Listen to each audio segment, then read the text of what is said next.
Hello, everyone. I'm Olympia. Thank you for being here with me in this wonderful place called Lights Out Library. And I have a great story to tell you.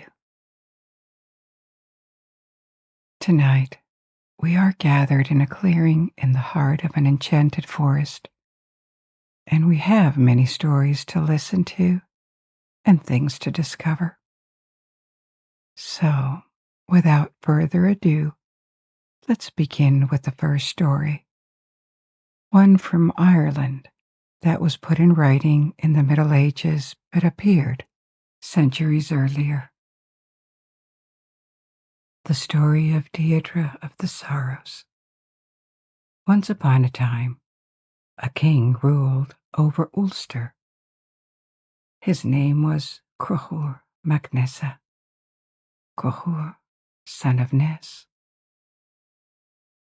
And at his court, Evin Maha, lived the royal storyteller, the royal bard, Féilimid Macdo. One day, Féilimid had a daughter, Deirdre, and as usual for newborns, prophecies were made.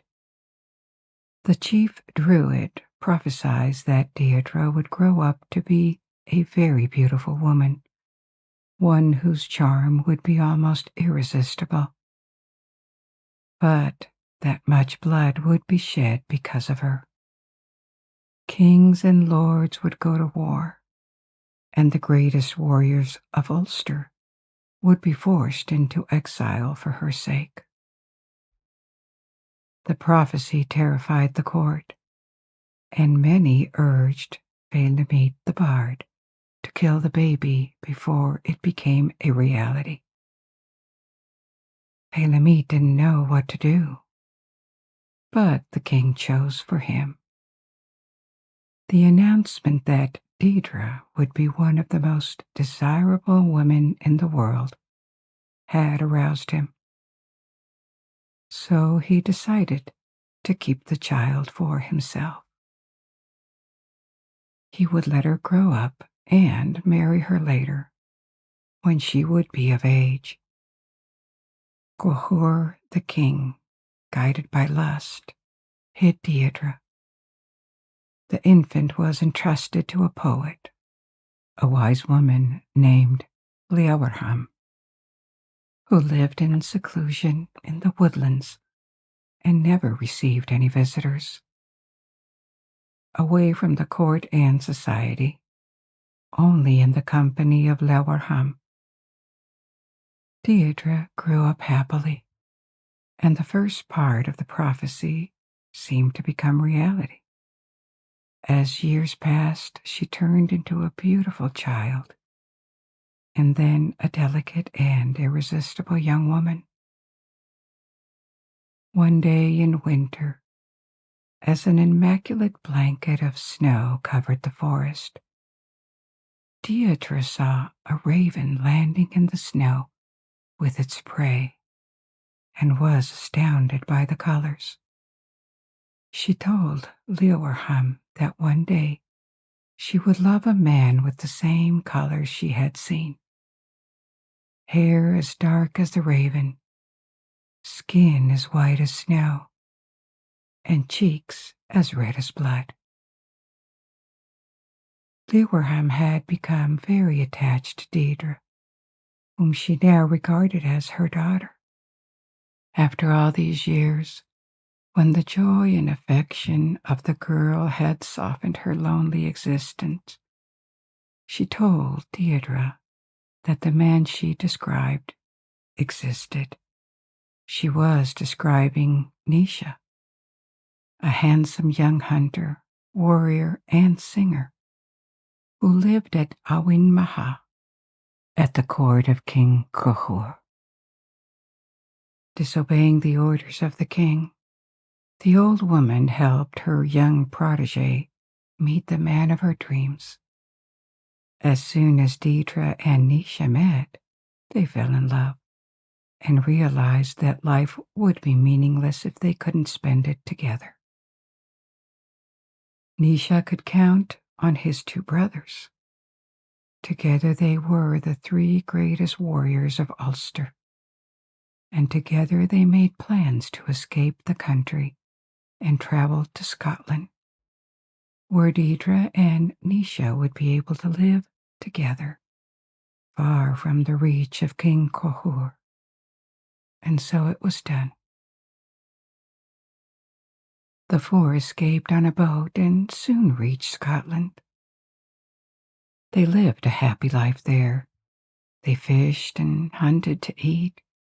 They saw magnificent places, and this simple life was enough to fulfill their dreams of happiness, because love and the joy of being together nourished them every minute of every hour of every day. They didn't think about it, but the prophecy had said, when Deirdre was born, that the greatest warriors of Ulster would be forced into exile. And so it had happened. Back at the court of Ulster, the king had been humiliated, and his fury did not diminish. So he resolved to take revenge and get back the woman he had decided would be his. He sent a royal courtier with an invitation for the three brothers and Deirdre to return, with a promise of safe passage home. The brothers had not forgotten their sense of duty, despite their exile in Scotland, and they accepted the offer, confident that the king would not dare imprison or harm people he had personally invited. How wrong they were, because Cothúr's anger had made him forget honesty and the laws of hospitality. As the news of their return reached Ulster, the king sent Leabharm, the old woman who had raised Deirdre, to spy on the travelers with the mission to tell him whether Deirdre's beauty was still intact. The old woman tried to protect Deirdre and came back reporting that her protégé had aged and was now ugly. But it was a lie. Deirdre's beauty had only bloomed during her stay in Scotland, and the king knew it, because he didn't trust the old woman and had sent another spy to check on her.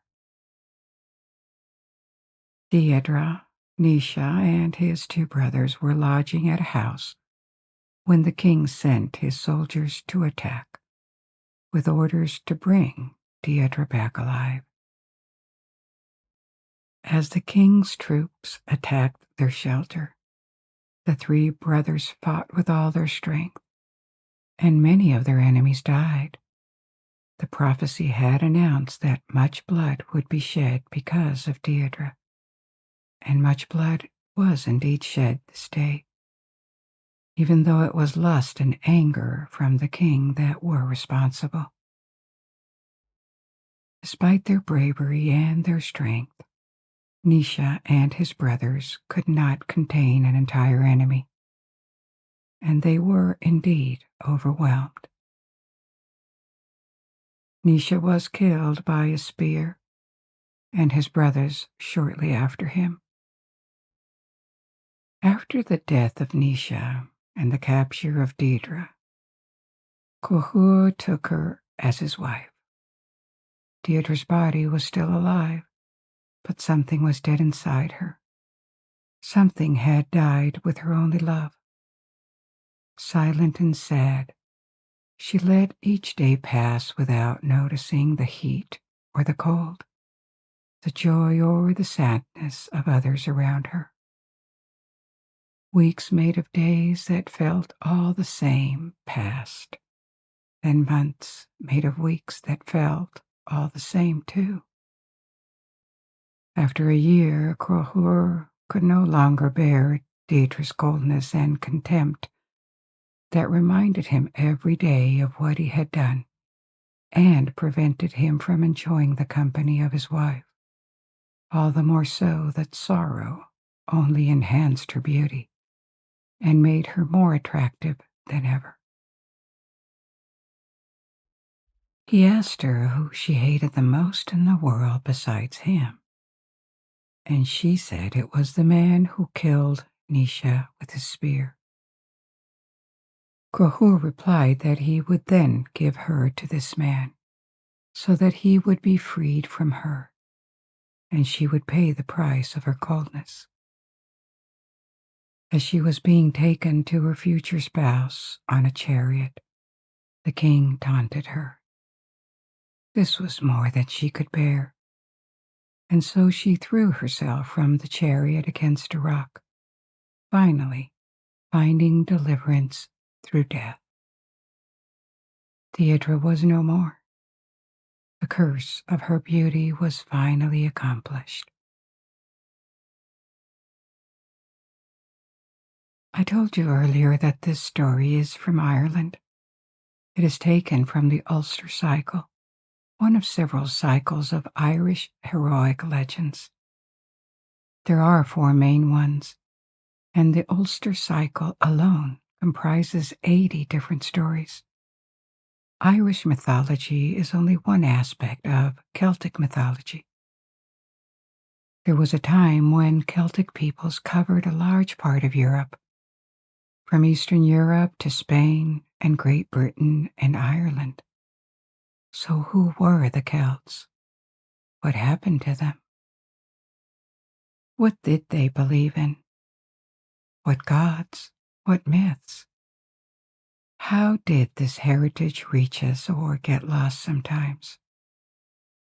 These are some of the topics we will touch on tonight. And of course, there will be many more stories from the mythology of Celtic nations, where this cultural heritage lasted longer and had profound influence in Scotland, Ireland, Wales, and parts of England like Cornwall and Brittany in the west of France.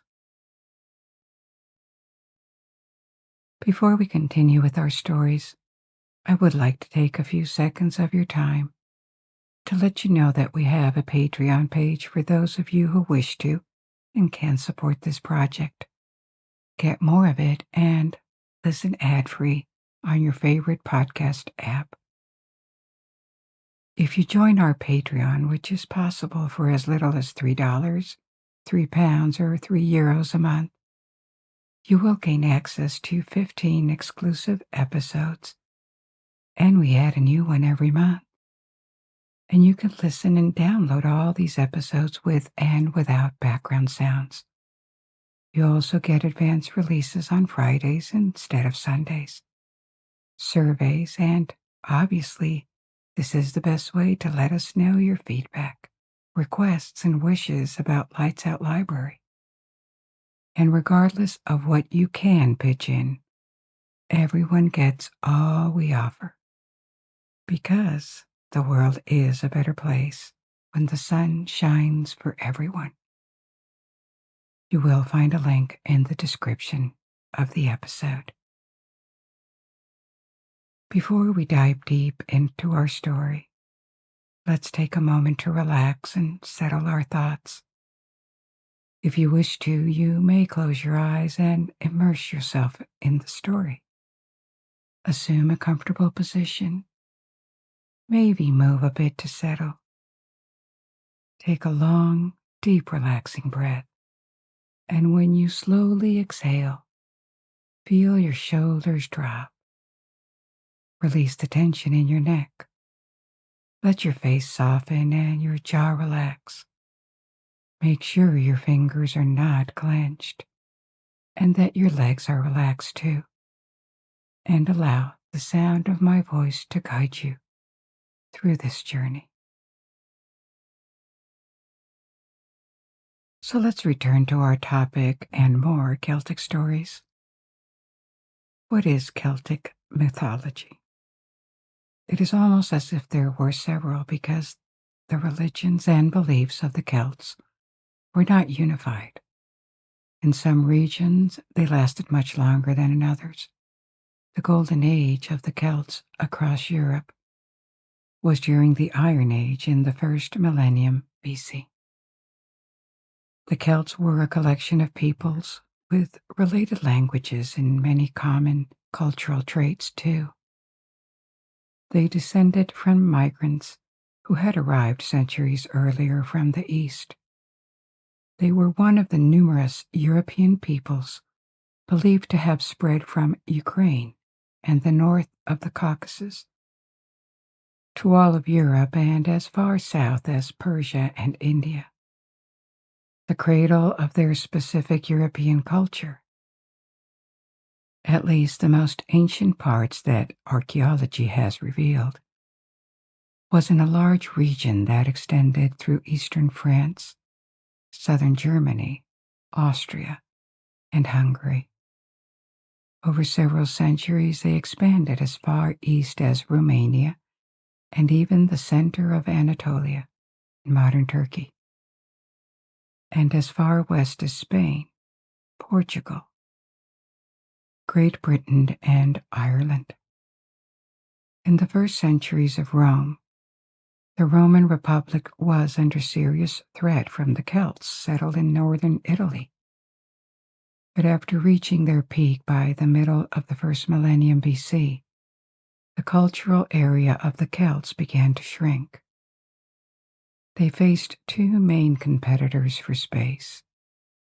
From the east came another Indo-European group, the Germanic peoples, who progressively advanced westward, reaching the Rhine River and Scandinavia. In all the previously Celtic regions east of the Rhine, Celtic culture was replaced with Germanic culture. The second threat came from the south, the expansion of Rome to Spain, France, Belgium, and Great Britain also shrank considerably the regions dominated by Celtic peoples. They stayed where their ancestors had lived for generations, but their culture did not always resist the might of Rome. Besides its military and economic might, Rome was also a cultural power that transformed the societies it conquered. So about 2,000 years ago, after the Germanic and Roman waves of expansion, the areas where Celtic culture remained dominant were limited to the fringes of Europe, or the margins of the Roman Empire.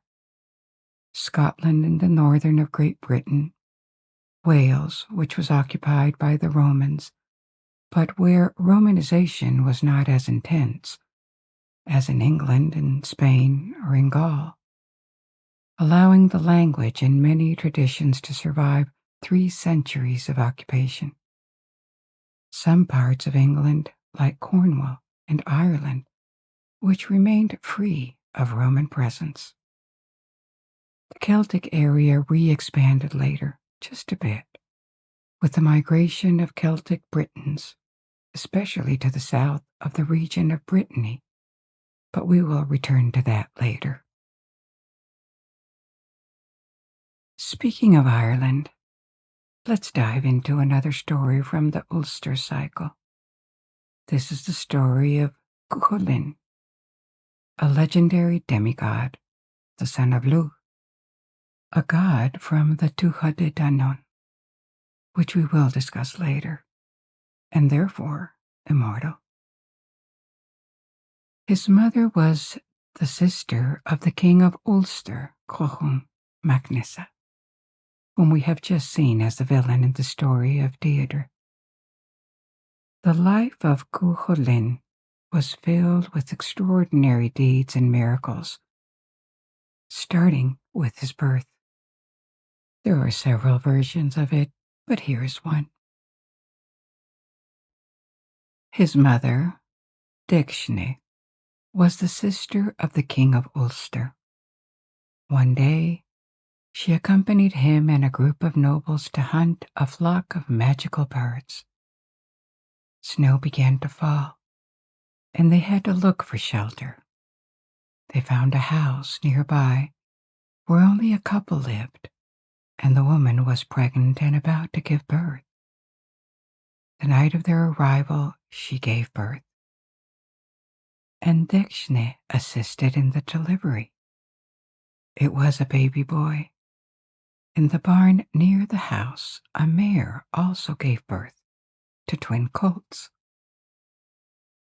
The Ulstermen camped around the house that could not accommodate them all. The next morning, when everyone woke up, the house and the barn had disappeared, and their occupants were nowhere to be found. Only the child and the colts remained. This was obviously magic at work, perhaps a divine intervention, and the boy could not be abandoned. So Dekshne took him home and began raising him as her own. But the boy fell ill shortly after, and he died. As Dekshne was mourning the child,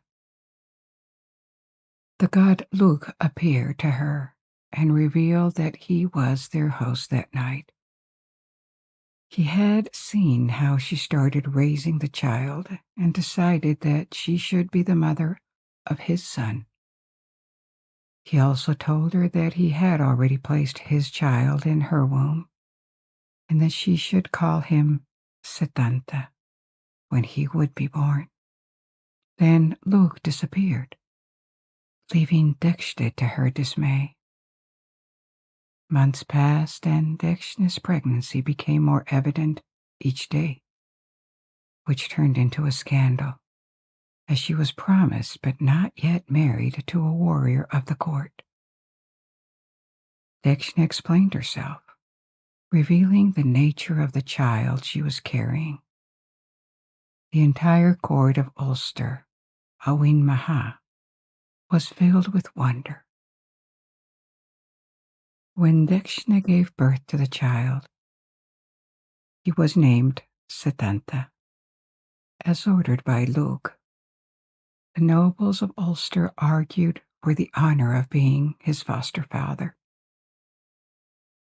The dispute was settled by deciding that several of them would be foster parents, so that the miraculous child would be the son of the entire Awin Maha.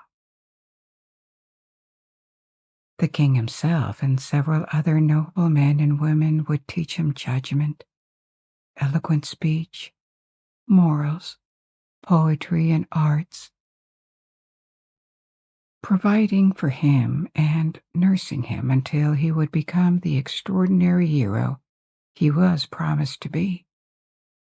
Several years passed, and Setanta grew up. He became a healthy and brave child.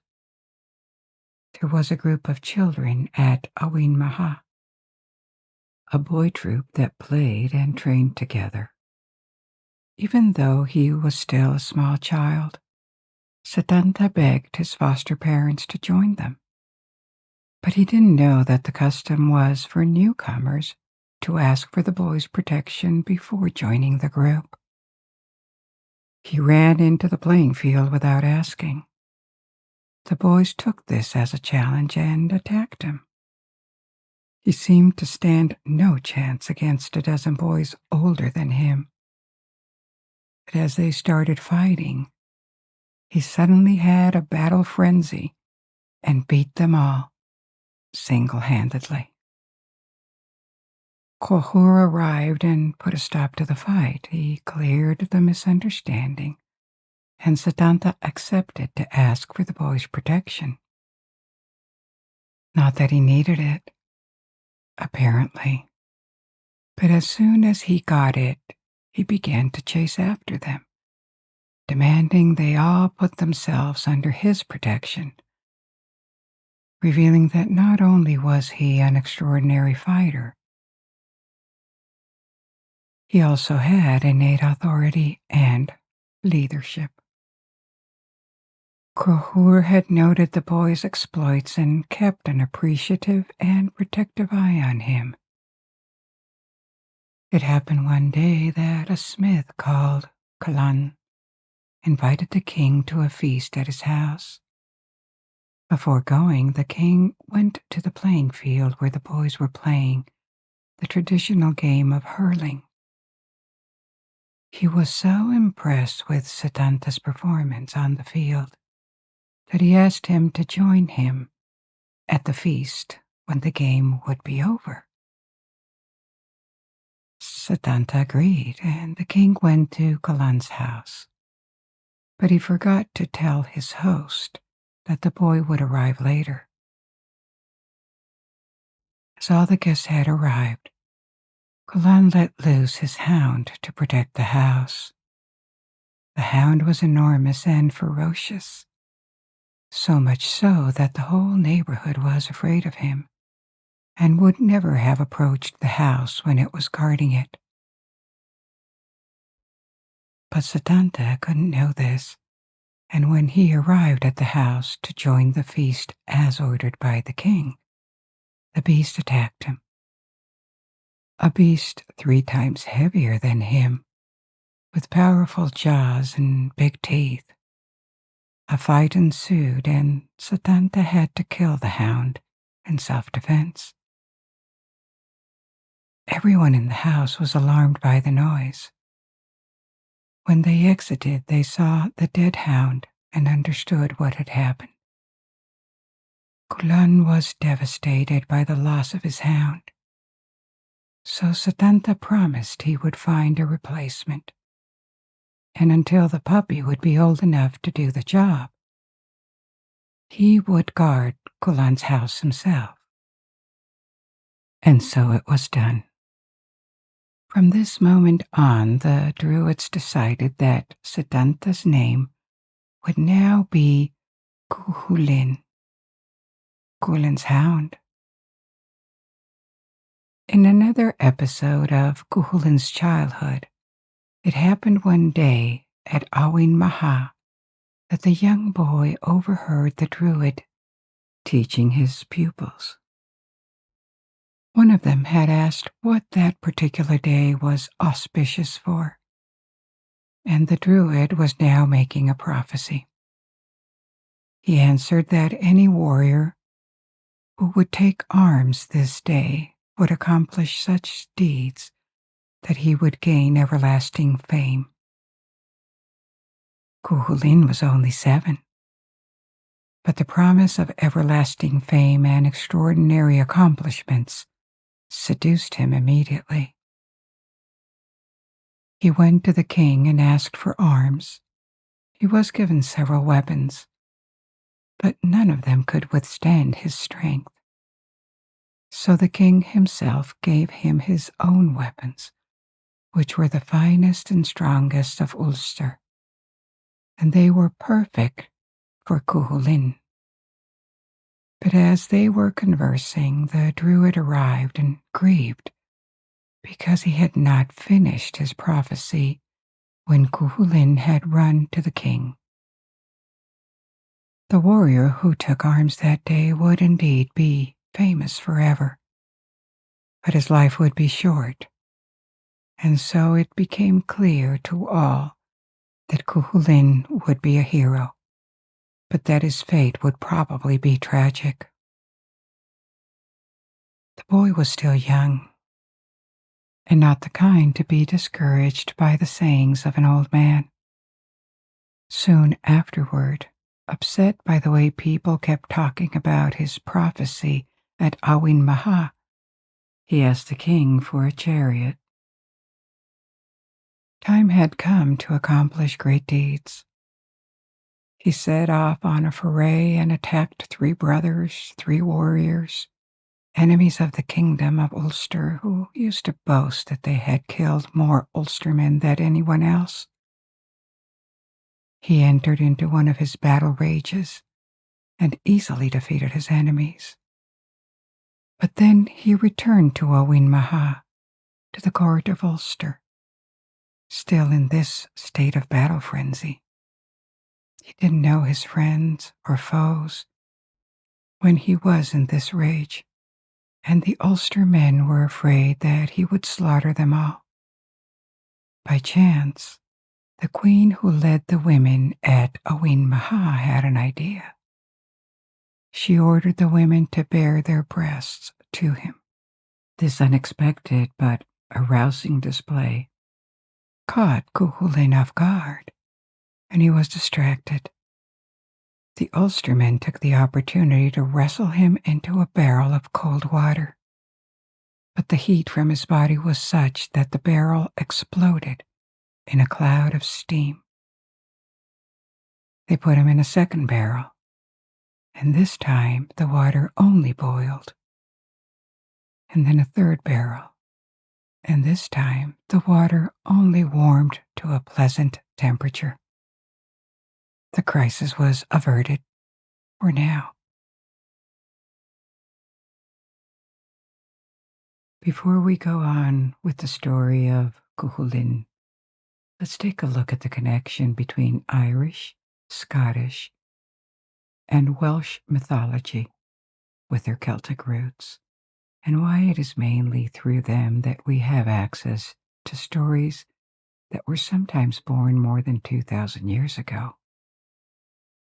For the Celts, in close contact with Rome, and where the empire stayed in place longer, their myths and religion did not survive this period of several centuries. The ancient Celtic religion was abandoned. Knowledge of the mythology from Spain or Gaul is known mainly through contemporary Roman and Christian sources, of which there are very few. As mentioned before, only a few Celtic peoples maintained their linguistic identity and political independence. The Gaels in Highland Scotland, the Welsh in Wales, and the Celtic Britons of southern England. Later, many Britons crossed the Channel to Brittany in western France and revived Celtic culture there, against the general trend of weakening Celtic culture.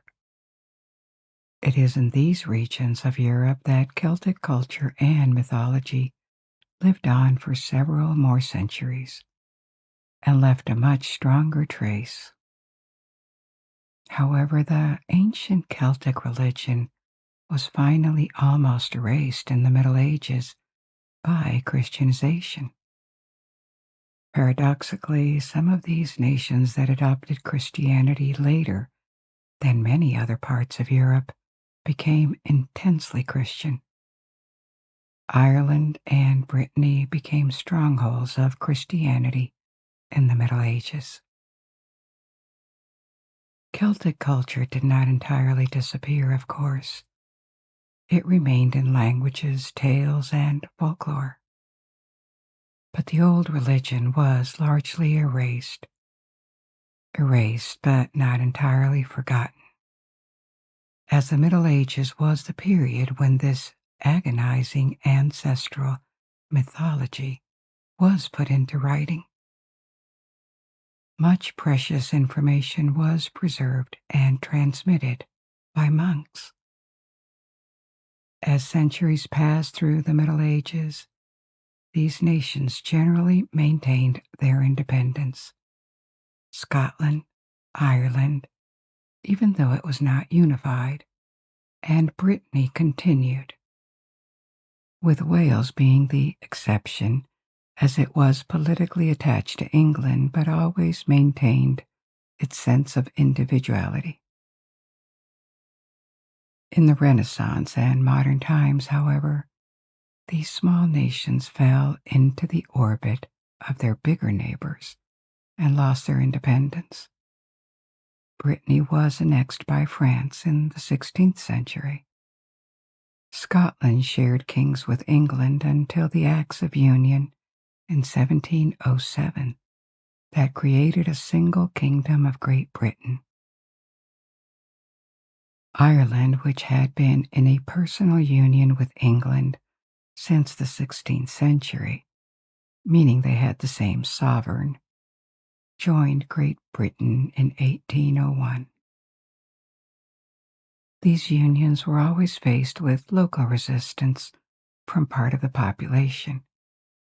But if you had asked a Scot, an Irishman, or a French citizen of Brittany what their identity was 2,000 years ago, they would have never said they were from a Celtic nation. The Celtic period was little known, almost entirely forgotten across the population, and it was not a meaningful political reference at the time. There was, of course, a sense of identity and difference based on the language, based on traditions, and a long history of independence. But what people had in mind was history since the Middle Ages. The Antiquity or the pre-Christian period was not important. It was little known, vaguely barbaric and pagan, so nothing to be proud of or build a respectable identity on in societies at the time that were still very Christian. The folklore and tales that were told and passed from one generation to the next were very much alive and a part of people's lives. They still contained many Celtic pre-Christian elements, but these were not necessarily distinguished from later additions.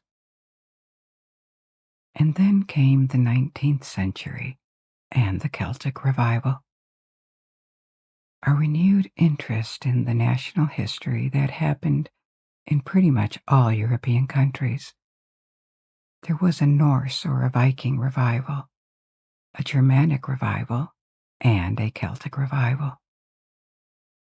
The curiosity of scholars and the public for pre-Christian and pre-Roman times increased dramatically.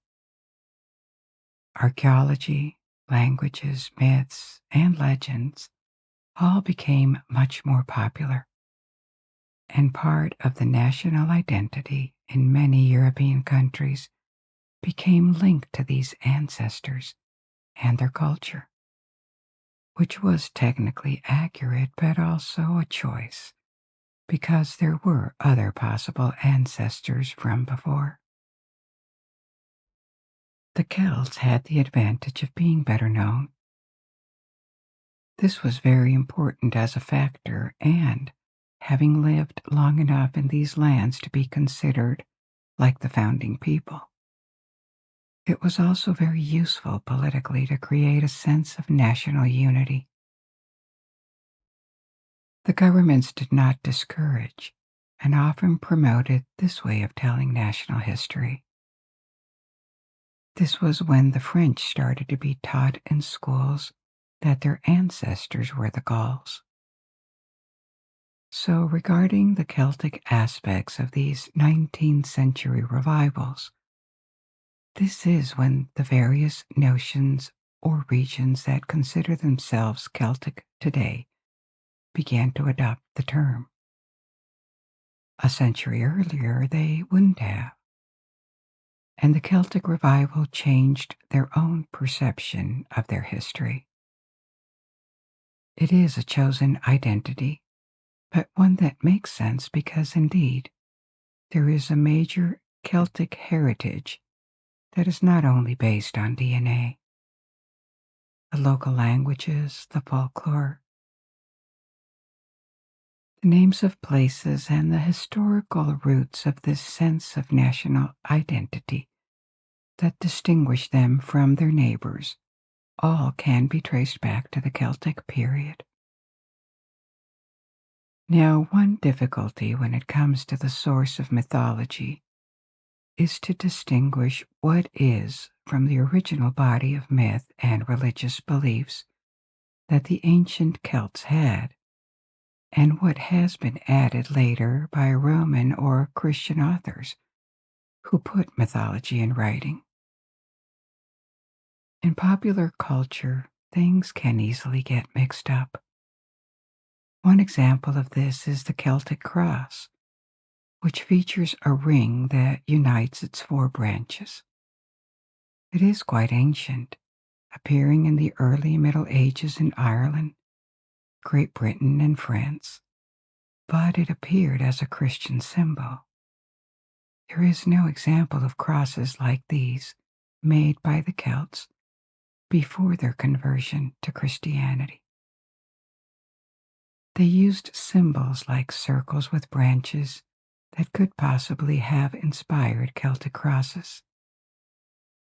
But all the high crosses that can be seen across Celtic regions date from the Middle Ages, or after 1850, with the Celtic revival.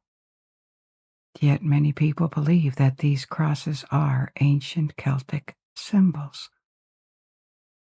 They can be called symbols of Celtic Christianity, but not of an ancient Celtic paganism. The same applies to stone circles, the most famous being Stonehenge. There are plenty across Western France, Great Britain, Spain, and Ireland. Celtic Druids may have used these circles, but they date from before the Celtic period. They are actually much older. I do have a story that talks about Stonehenge. If this interests you, you can find it in my library. So even though details may have been changed, and time probably altered them, the stories that were written in the Middle Ages in Scotland, Wales, Ireland, parts of England, and Brittany are the closest things that we have at our disposal to original Celtic myths. I mentioned earlier that the Ulster Cycle contains 80 different stories. The Ulster Cycle, but it is only a section of Irish mythology, one that centers on the north of Ireland. There is also the Fenian Cycle, or Finn Cycle, which centers on a hero called Finn MacColl and a group of his warriors, the Fianna. There is another set of tales about the Tuatha, the group of godlike peoples said to have arrived in Ireland in ancestral times. This one is called the Mythological Cycle. And yet another division is the Cycle of the Kings that contained stories of legendary kings of Ireland. A lot of Irish mythology is shared with Scotland, and in multiple stories, characters travel between them.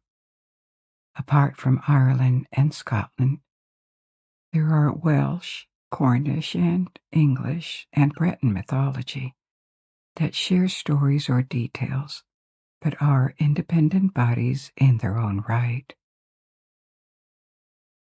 This abundance contrasts with continental Celtic mythology apart from Brittany, which was entirely lost.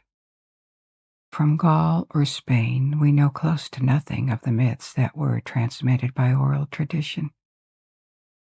Pretty much all we have are the names of several gods that were worshipped, either across the Celtic world or locally. So now let's examine what we know of these deities and Celtic pantheon.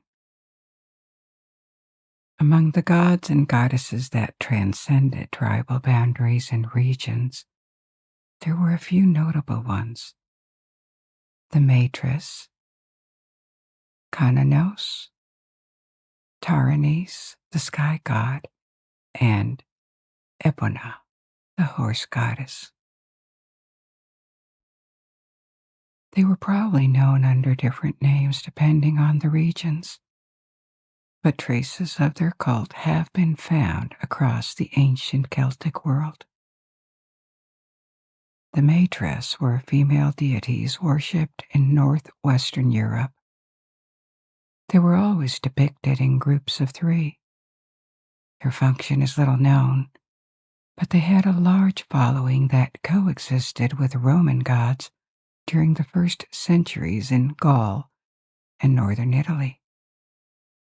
Interestingly, this motive of triple goddesses was very widespread in ancient Europe. The Romans had the parki, the female personifications of destiny. The Greeks had the three fates. The Norse had the Norns, always appearing in threes. In Irish mythology, there is the Morrigan. We will discuss this triple goddess later. It is believed that this triple goddess motive has an Indo-European origin, since all these peoples were Indo-Europeans. Cananos is another well-known figure. The name serves for many examples of probably the same god with antlers. Cananos was depicted sitting cross-legged and usually holding a torque, which is a large, rigid, or stiff necklace. Cananos was venerated intensely across Gaul and Spain, and probably had at least an equivalent in Great Britain and Ireland. But his precise identity or significance in ancient Celtic religion remains unknown. So it has been supposed that he could have been a god of animals, nature, and fertility.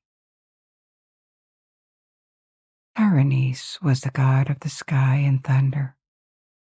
Beyond Gaul in Britain and Ireland too, traces of his cult from before Germanic migrations have been found far to the east along the Danube River. In Gaul he was syncretized, that is to say, merged or associated with Jupiter, the Roman god. Pyrenees was referred to by Roman authors as part of a triad of major Gallic gods, the other two being Esus and Tutatis. Tutatis's cult was widespread in Gaul and Britain, and it seems he was a protector god that tribes invoked to defend themselves from foes or disasters. Another goddess worshipped throughout the Celtic world was Epona, a protector of horses associated with fertility. Contrary to other Celtic gods that remained local after the Roman invasion and saw their influence diminish, Epona had success abroad. Her cult spread to other parts of the Roman Empire, and she even had a cult in Rome. The lands occupied by the Celts also had one or several healing deities each, often associated with thermal springs. Belenus in northern Italy and Gaul, Borvo in parts of Portugal, and Brigid in Ireland. Brigid was a goddess of fire and light, but in some stories is presented as one who intervenes to heal warriors. In Great Britain, many wells were dedicated to a goddess whom the Romans called Minerva, though that was certainly not what the Celts called her. In the city of Bath, the goddess associated with the thermal springs was called Sulis. This is an example of a local deity. There were hundreds, if not thousands of them, and the cult of Sulis merged with that of Minerva in the Romano-British period. Other gods were associated with the sun. Lugh, the father of Cuchulainn in Irish mythology. A goddess called Green, another called Aine, and Belenus in Gaul. The truth is that it is very hard, if not impossible, to understand precisely what deities were associated across the Celtic world, which was diverse. Probably no one could have had a precise understanding of the various pantheons in each region, even at the time. In total, the Celts may have had thousands of gods. For most of them, their names are not even known and will probably stay forgotten because no one ever wrote about them. But we are going to see some of these gods and courtiers intervene in their Irish iteration along the story of Cuchulainn. So let's resume it. We had left Cuchulainn as a child after the prophecy that announced his fate and his first martial exploit. Several years had passed, and Cuchulainn had become handsome as he turned from child to man. So handsome, actually, that the Ulstermen worried that without a wife of his own, he would probably soon steal their wives and compromise their daughters. So they searched all over Ireland for a suitable wife for him, but he had already set his eyes on Emer, an exquisite young beauty he had fallen in love with. Her beauty was stunning, but so were her gentle voice, her sweet words, and her wisdom. The only problem was that her father was against the match. His older daughter, Emer's sister, was still unmarried, and it would have been improper to marry the younger daughter first. He also argued that Cuchulainn needed to accomplish deeds worthy of Emer's perfection. In reality, he hoped to gain time. These were only excuses because his real intentions were to find a better match for his daughter, like the King of Munster. So he declared that before any marriage could be discussed, Cuchulainn should go train in arms to Scotland. In Scotland, more precisely Dunska, the fortress of shadows of the Isle of Skye, and its wild mountains plunging into the sea, lived Skahach, a renowned warrior woman. She was an expert fighter that no man could vanquish, and it was said that few came back alive from Dunska, from her fortress of shadows on the island of Skye. The father of Emer hoped Cuchulainn would not survive the ordeal and never come back. On the island of Skye, Skahag taught Cuchulainn the arts of war, and he also made a good friend of Ferdiad, who also trained at the Fortress of Shadows. Our hero finally returned from Scotland fully trained, but again this time with no arguments left. Emer's father refused to grant his daughter's hand. This was enough. Cuchulainn, now stronger than ever, stormed the fortress, killing everyone in his path, and fled with Emer to bring her back to Owain Maha. In the following years, Cuchulainn had more adventures. He rescued a Scandinavian princess and avenged a friend. But when he reached 17, the time for his most famous exploit had come. Tambacunye, the cattle raid of Cooley. To the southwest of Ulster was a hostile kingdom, Connacht, and on its throne was Maeve, an ambitious and mighty warrior queen. Maeve was a personal enemy and former wife of Cohor Macnessa, the king of Ulster, and for some time she had planned to attack Ulster. She coveted in particular a bull called Don Gulnia, an extraordinary stud that could reproduce quickly and a source of prestige and wealth for its owner. But the bull belonged to Ulster, and she decided to steal it. Cuchulainn was supposed to watch the frontier, and the simple thought of it made all Ulster men feel safe. But it happened one day that he neglected his duty to spend time with a woman. He loved Emer, but it didn't stop him from seducing others. A curse disabled all of the men of Ulster suddenly, and Maeve started her invasion by sending an army across the frontier. Cuchulainn realized the price of his negligence and ran to the frontier on a mission to single-handedly stop the army of Connacht. His strength was formidable, but no match for an entire army, and he had to employ ruse. He invoked the right of single combat. 2 champions would fight, one for each side, and the battle would be won over when one side would be left without a champion.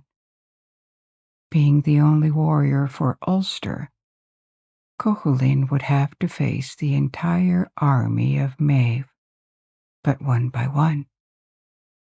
He knew he could easily win each fight, at least until he would be exhausted.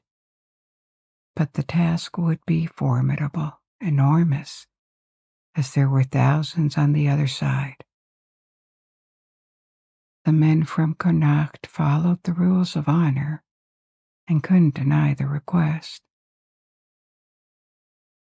So began the first duels. Cuchulainn won fight after fight, and days passed that turned into weeks. Queen Maeve saw her army slowly bleed, and the bull still hadn't been stolen. But Cuchulainn also had to face another dangerous opponent while containing the army of Connacht. One day, between 2 fights, a beautiful young woman came to him and claimed to be the daughter of a king who had come to offer him love. Focused on his task and remembering why he was not on the frontier on the day of the invasion, he refused.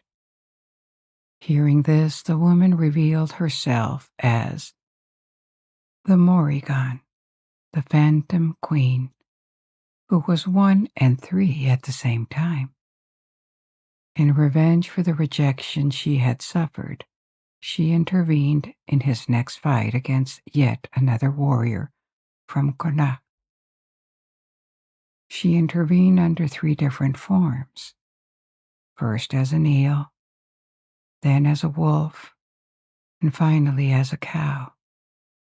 But each time Cuchulainn wounded her, and she had to retreat.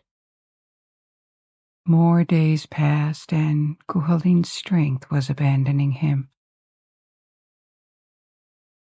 After one particularly arduous combat, he lay severely wounded and wondered if he was going to lose, leaving Ulster and its bull at the mercy of his enemies. At this moment the god Lugh appeared to him and revealed he was his father. He also healed him and encouraged him to triumph. The night passed, and when Cuchulainn woke up, he realized that during his sleep the army of Ulster had been attacked. The men of Ulster were still neutralized by the curse, but not the boys. The boy troop from Awin Maha, of which he was once a member, had attacked the army. The poor boys didn't stand a chance and had all been slaughtered. Seeing this, he was taken by one of his battle frenzies, the most spectacular yet. He didn't just fight faster and stronger than ever. A metamorphosis took place, and he shifted into a monstrous thing, hideous and shapeless, that attacked the entire army of Connacht at once. He killed hundreds that day, not enough to vanquish Maeve, but sufficient to shake her allies. Once he had returned to his human shape, the combat resumed. For 3 days he had to fight a grueling duel with his best friend, Ferdied, whom he had met on the Isle of Skye. But Ferdied fought on the other side of Connacht. He finally won, but this victory only had the sad taste of his tears. During all these weeks, the curse that paralyzed the men of Ulster had slowly lost its power, and one by one, then in groups, Ulster men were converging towards the battlefield that Cuchulainn had been controlling for so long. The final battle was near, and again, thanks to the intervention of their hero, the Ulster men were victorious. Queen Maeve retreated, and against all odds, Ulster emerged victoriously from the cattle raid of Cooley. More adventures awaited, and there was still the prophecy that Cuchulainn would be at the same time forever famous for his deeds, but would die young. But not tonight. On this victory and this day of triumph from Ulster, we will leave our hero, let him rest, and maybe we will return to the rest of his miraculous life and other stories from Irish mythology another time.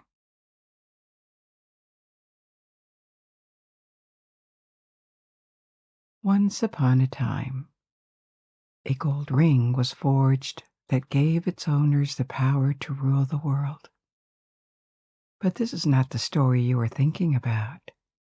Tonight we're going to make a new journey to the world of myths and legends. And this time, I take you to Germany to tell you these stories and discover where they came from. I have set up camp in the southwest of Germany, in the Black Forest. It is an atmospheric place with its own history and local legends. We'll talk about this too. And it's a good place to tell you about Germanic and Norse mythologies. We'll see how the two are closely related, and we will do it through the ring of the Nibelung, which in itself is not an ancient myth. It is the name given to a cycle of operas by Richard Wagner: the Rheingold, the Valkyrie, Siegfried, and Twilight of the Gods. These operas are monuments of music from the 19th century, and they are very much a product of their time, which is yet another thing we will discuss. But we are going to focus on the stories they contain, which are a reinvention of much older myths that will make us travel in time and explore a world of heroes, gods, fairies, and grand scenery. From the rivers and forests of Germany to the fjords and mountains of Scandinavia. Just a quick heads up before we dive into the story. Since my German isn't the best, I'll be using mostly the English pronunciations of the characters' names. This way I won't accidentally butcher any of those beautiful German names. Let's begin with the first story, the Rheingold.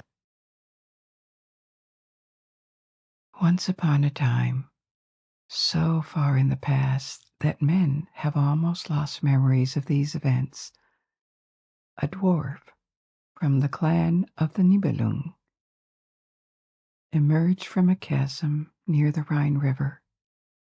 He was short, hairy, and ugly, but hoped he would be able to seduce the delightful Rhine maidens, 3 beautiful nymphs who lived in the river and spent their time watching its waters and playing in the flow. The dwarf tried to woo them, but the maidens were unimpressed. They mocked his advances, and as he began to chase them, they teased and humiliated him. But suddenly, a ray of sunshine pierced the waters, and a dazzling beam of golden light illuminated the scene. The sun had revealed the Rhine gold. The dwarf asked what it was, and the maidens answered that this gold had been given to them to guard by their father, and that it could be made into a magic ring that would give its bearer power to rule the world. But only if the bearer renounced love first. The dwarf was lustful, and the maidens thought they had nothing to fear from him because he would never renounce love. But they were reckless. He had been so embittered by their mockery and their games that he cursed love, took the gold, and swiftly returned to his chasm, leaving the maidens dismayed and crying over their lost treasure. Some time later, another scene took place on a mountain top involving Wotan, the ruler of the gods.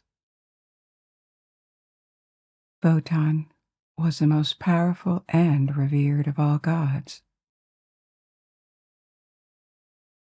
He ruled over sorcery, wisdom, knowledge, and healing, and also war and victory. His wife was Frigga, and on this day she was worried because Wotan had ordered the building of a new castle worthy of his glory to 2 giants. As payment for their work, he had promised to give them Freya, the goddess of youth and beauty, who was also Frigga's sister. Wotan had never really intended to give them Freya as payment. He offered her just to convince them to build the castle, and he had hoped that an alternative would be found. Freya was particularly precious to the gods, not only as Frigga's sister, but also because she gave them golden apples that kept the gods eternally young. But Wotan had been imprudent, because now the giants were coming to claim their due, and he was bound by his promise. His authority was sustained by the treaties and contracts carved into his spear, including the contract with the 2 giants. He could not withdraw his promise. Other gods were called to try and find a solution, including Donar, god of thunder, Hro, god of sunshine, and Loge, demigod of fire. Loge was known for being astute and a trickster, so Wotan hoped that he would come up with an alternative payment that the giants would accept. When Loge arrived, he told the other gods that finding an alternative way to pay the 2 giants was nearly impossible. Love was the most valuable thing in the world. Freya embodied it, and there was no chance the 2 giants would compromise for a less valuable prize. However, Loki kept thinking, and he came up with one instance when someone had willingly given up love for something else. The Nibelung dwarf. He had renounced love to be able to steal the Rhine gold and make a powerful magic ring with it. The giants were becoming impatient and asked for Freya to be delivered immediately. Wotan had to accept for now, but he offered to exchange Freya later against the Nibelung's gold.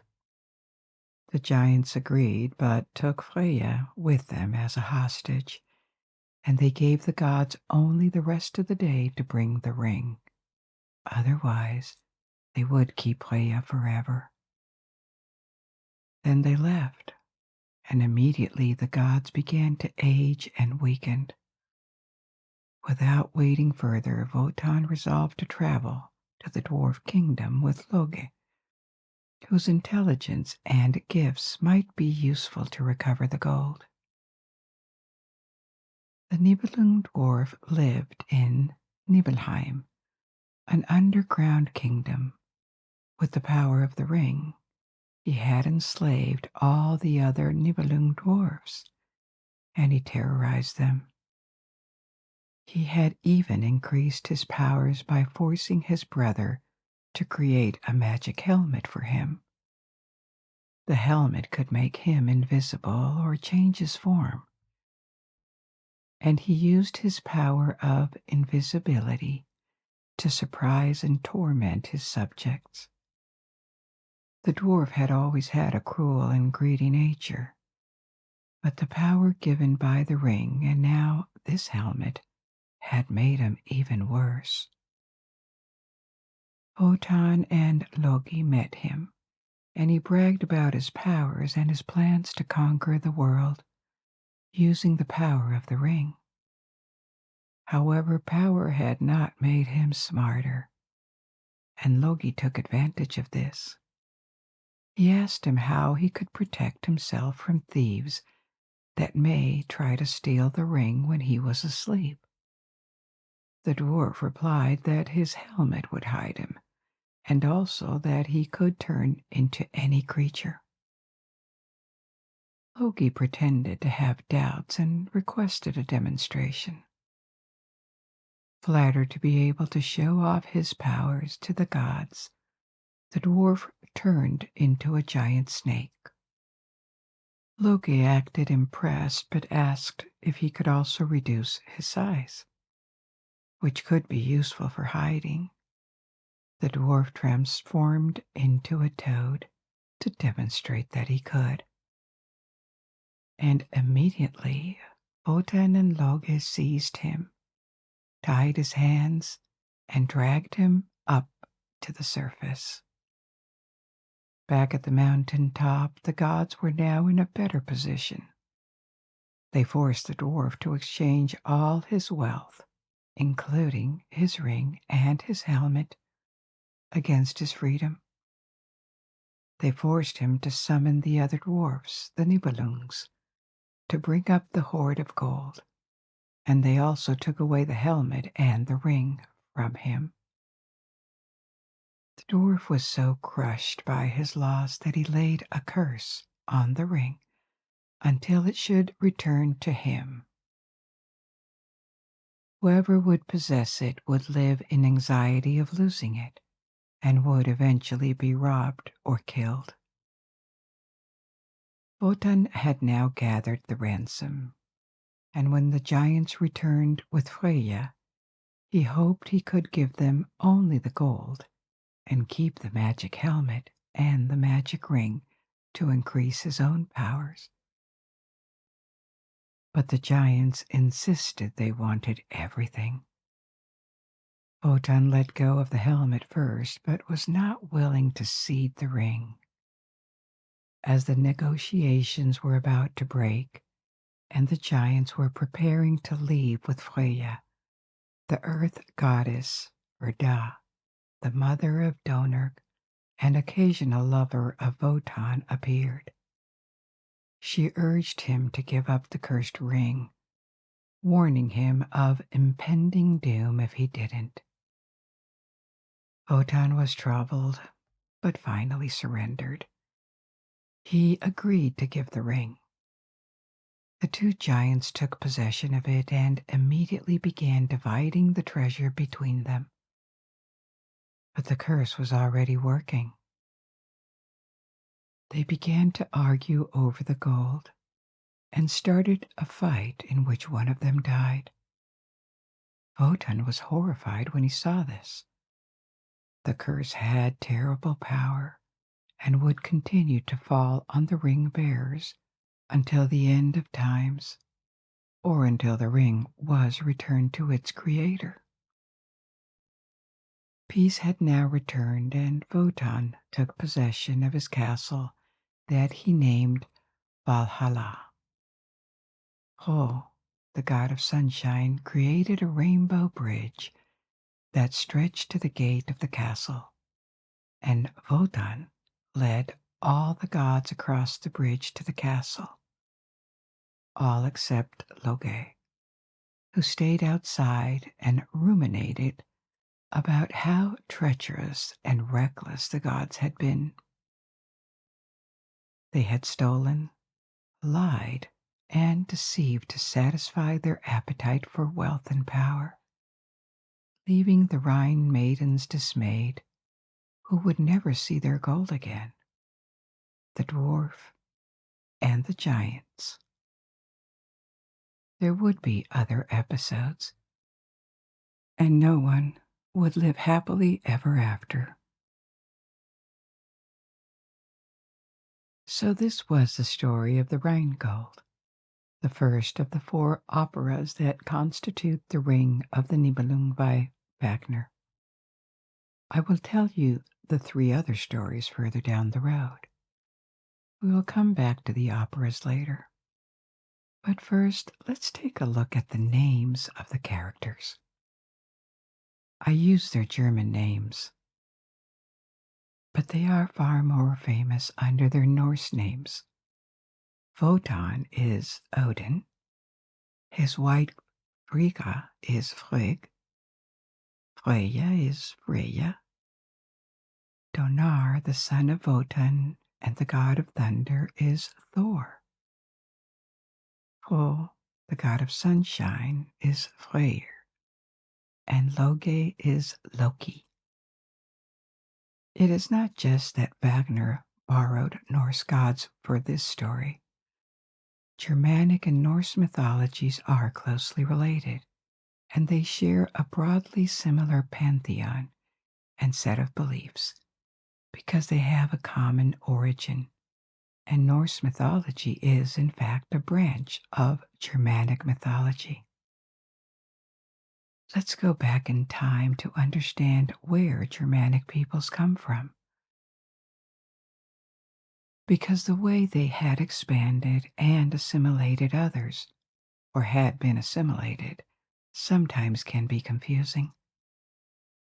Germanic peoples are a group that is at the same time ethnic and linguistic. They are part of these Indo-European peoples, the Celts, the ancient Greeks, or the Romans. They migrated during the Neolithic from the east, and in their case, they settled in what is now the south of Scandinavia, in Denmark, the south of Sweden, and the south of Norway. They left archaeological remains dated from several thousands of years in this area, unified probably not politically, but by culture and similar languages. They didn't leave written documents that we know of from this period, and one characteristic of their culture is that they entered the Bronze Age relatively late, probably because the raw materials necessary to produce bronze were not available where they lived. What we call bronze is an alloy. It can be of different types, but it required copper, and there was no copper mining in the region at the time. So the production of bronze only started in the 2nd millennium BC, when Scandinavia became commercially connected by trade routes to the rest of Europe. During this period, which has imprecise dates roughly from 1800 BC to 500 BC, it seems more differentiation appeared between some of these Germanic tribes And when the Iron Age began, around 500 BC, several tribes crossed the Baltic Sea and expanded south of Denmark. In these new lands, they encountered Celtic peoples that were assimilated or repelled to the west towards France, Great Britain, Spain, or the north of Italy. The expansion was slower over several centuries, and it is more of a migration than a conquest. And as the Germanic peoples were approaching other cultural areas, their presence began to be acknowledged by civilizations that left written traces about them. The ancient Greeks knew that they lived in the Danube and Rhine regions, but they didn't differentiate them clearly from the Celts, and actually they referred to all of them as the Gauls, which for the Romans, who were closer and better informed, was a more specific term for the Celtic inhabitants of roughly modern France and Belgium.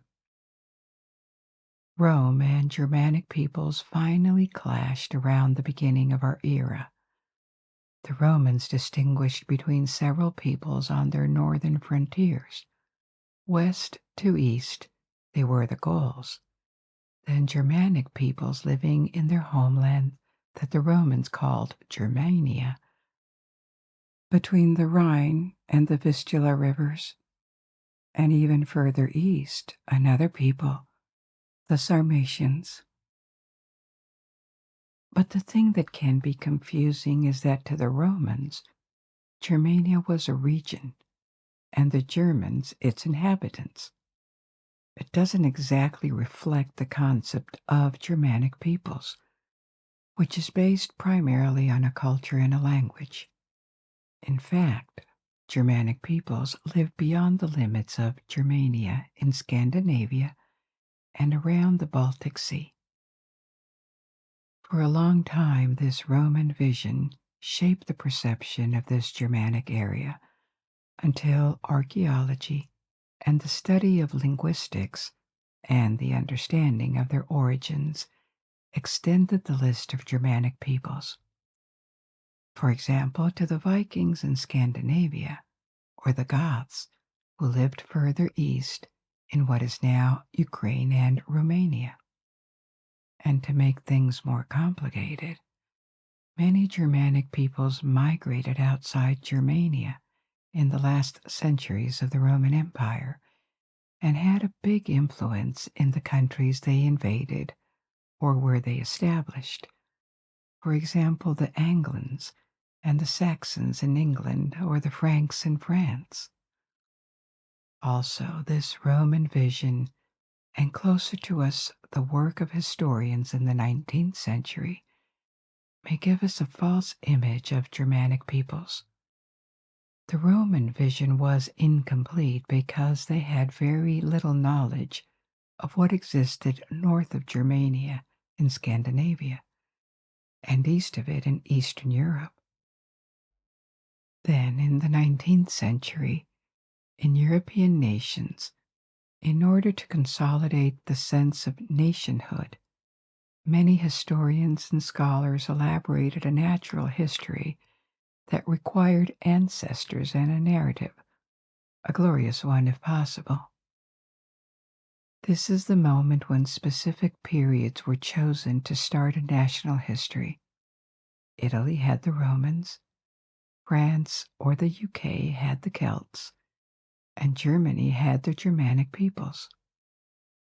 These national histories are not untrue technically, in the sense that, yes, these peoples are some of the ancestors of modern inhabitants, and they occupied the land that they consider to be theirs. And they left a lot of cultural heritage, including monuments and parts of modern languages. But they are also a choice, because there had been inhabitants in these countries long before the Celts, or the Romans, or the Greeks, and other migration waves also arrived after.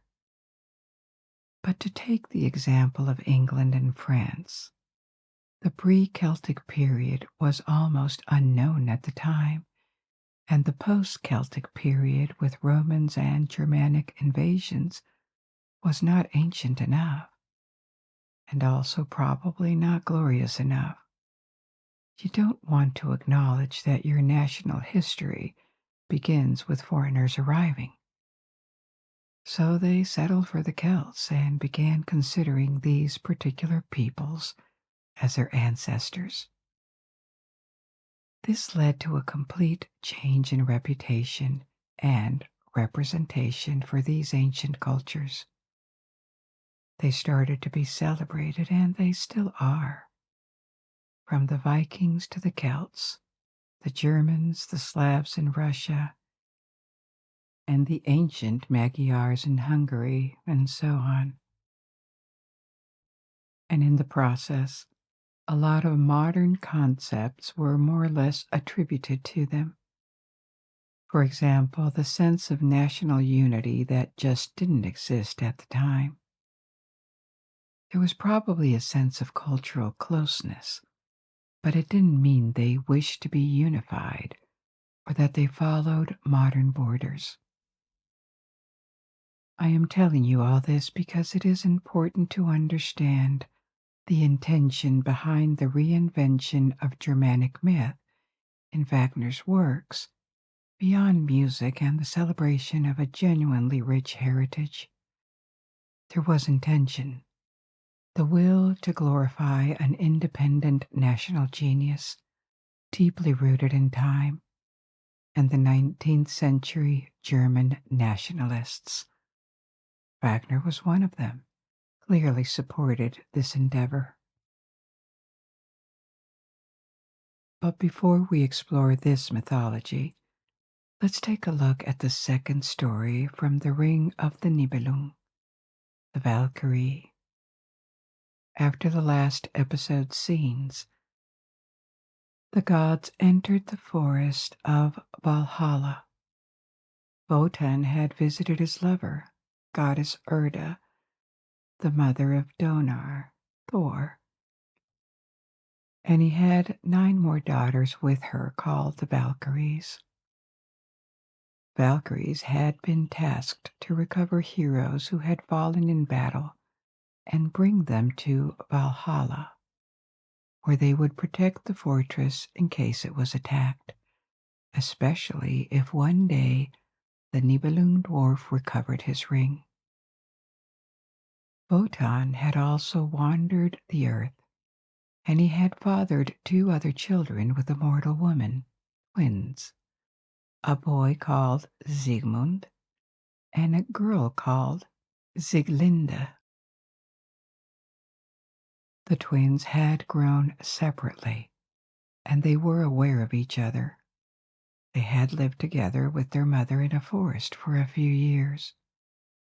But one day Sigmund had returned and found their home burned down, his mother killed, he never knew by whom, and his sister gone.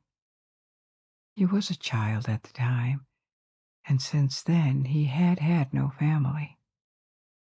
Wotan's hope in fathering Sigmund was to have a free hero, unlimited by the gods' treaties and contracts.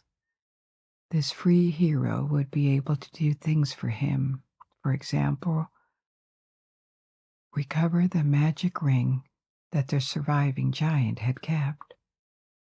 This giant had become obsessed and anxious about protecting the ring as the curse dictated, and he had taken the form of a dragon to watch the gold and the ring in the depths of a cave in the forest. One day, Sigmund, Wotan's twin son, was chased by enemies in a forest. He was wounded and unarmed. A terrible storm was raging, and he needed a place to hide. He found a large dwelling built around a tree in the heart of the forest and entered to hide inside. He collapsed with exhaustion, but shortly after his entrance, his sister, Sieglinde arrived. The twins had not seen each other for so long that they didn't realize they were family. They remained unaware that they were siblings. Sieglinde told him that he could stay and rest, but her husband, Hunding, would return soon.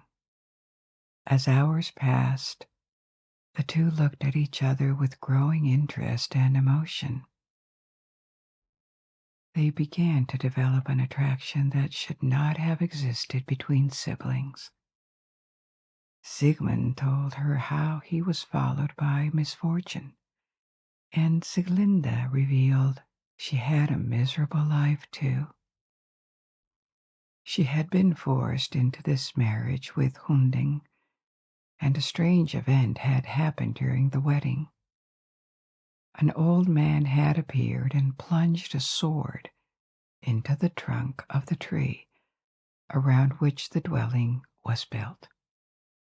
Neither Hunding nor any of his companions had been able to remove the sword, and since then Sieglinde was longing for the hero who would be able to draw the sword and save her. Sieglinde's husband, Hunding, finally returned, and seeing Sigmund, he revealed that he was one of his pursuers. He allowed him to stay for now, but the two would have to fight in the morning. Sieglinde drugged her husband's drink to give Sigmund a chance to escape, but instead, as Hunding was now sleeping, the hero expressed his love for her, and she reciprocated. He then drew the sword from the tree, becoming the first man to be able to do it. This was a powerful magical sword that he named Notung, and he declared that he would now be Sieglinde's protector. As they continued to exchange kisses and tell their lives, the two realized that they were twins, but their attraction was too strong to resist, and at the risk of defying the laws of nature, they swore eternal love. These events had not gone unnoticed by the gods. Wotan was watching Sigmund, who he hoped would be the free hero he needed to accomplish the tasks that his own promises and contracts forbade him to accomplish personally. So he called his favorite Valkyrie daughter, Brunhild, and instructed her to protect Sigmund in his battle with Sieglinde's husband, Hunding. But as he was giving his instructions, his wife, Frigga, arrived. She was a goddess of family and moral values, and was displeased by what was happening. She argued that Sigmund and Sieglinde had to be punished for their incest and adultery. She also criticized Wotan for trying to use Sigmund as a pawn who would act in his place, arguing that it was hypocritical of him and equivalent to breaking his promise. Wotan was taken aback by her arguments and defeated, so he reluctantly agreed to change his orders to Brunhilde, the Valkyrie, and ordered her to give the victory to Hunding, Sieglinde's husband, and take Sigmund to Valhalla, where fallen heroes were gathered. At dawn, Brunhilde arrived on the field where the two men were going to fight, and told Sigmund his death was impending because the gods had decided already, but that she would take him to Valhalla. Sigmund refused to follow her once he would be dead, and Sieglinde desperately pleaded their case. Brunhilde had a good heart under her appearance of a fierce warrior, and she was moved by their story and genuine love. After hesitating, she decided to defy Wotan's orders and grant victory to Sigmund. The fight began, and with Brunhilde's powers helping him, Sigmund quickly overpowered Hunding. But as he was going to kill his opponent, Wotan suddenly appeared. The ruler of gods had kept watching what happened and seen with great displeasure that his own Valkyrie daughter was disobeying his orders. With his spear, he shattered Sigmund's sword, Nothung, and the fight was reversed. Hunding stabbed Sigmund and the hero died. In anger, Wotan also struck Hunding, leaving the fight without a victor. Afraid of Wotan's wrath, but decided to not abandon Sieglind, Brunhilde picked up the fragments of the sword and fled the scene on horseback with the surviving twin. Brunhilde called her sisters, the other Valkyries, to gather on the mountain top where she could beg them for help. But the other Valkyries were too afraid of Wotan to defy him. Desperate with the death of Sigmund, Sieglinde cried and declared that she no longer wanted to live. But Brunhilde revealed to her that she was now pregnant and urged her to stay alive for her child's sake. She announced that he would be a boy and that she would have to name him Siegfried. Then she gave her the fragments of the sword and instructed her to flee as far as possible. Just as Sieglinde was disappearing, Wotan arrived at the scene. The other Valkyries tried to hide their sister, but this was in vain, and Wotan announced that for her punishment she would be stripped of her immortality and become a mortal woman, to be held defenseless and asleep on the mountain, prey to any animal or man that would find her. Brunhilde tried to explain that by disobeying his orders and trying to protect Sigmund, she was merely following his own true desires. Wotan was moved by his daughter's plea and accepted to soften the sentence. She would be held on the mountain, but surrounded by a circle of eternal fire that would protect her from all but the bravest of heroes. Then he made her fall asleep and invoked Loge, the god of fire, to create a circle of perpetual flames around her. And finally he slowly departed, abandoning to her tragic fate the fallen Valkyrie, doomed by her own humanity. Much more will happen, but for now let's take a look at the sources of these stories and characters. I told you earlier that Germanic peoples had origins in the south of Scandinavia, and as you can imagine, this is why Norse and Germanic mythologies are related. Norse mythology is considered a branch because with the expansion of Germanic peoples in Europe, reaching Central and Eastern Europe, the north of Scandinavia, and various islands, including Iceland, divergence happened, and it was reinforced with Christianization that reached Scandinavia much later. So Norse mythology was kept alive for centuries more. It became associated with the Vikings, and there are a lot of Germanic myths and gods that are pretty well known in popular culture, but under their Norse version. Now, the stories I am telling you tonight are not really mythology. They are a reinvention from the 19th century. A good comparison would be recent movies based on Greek mythology that are entertaining, maybe, but not really considered works of art like Clash of the Titans or Wrath of the Titans. Wagner used characters, situations, anecdotes, and places, but they are completely rearranged in a way that doesn't really follow ancient mythology literature.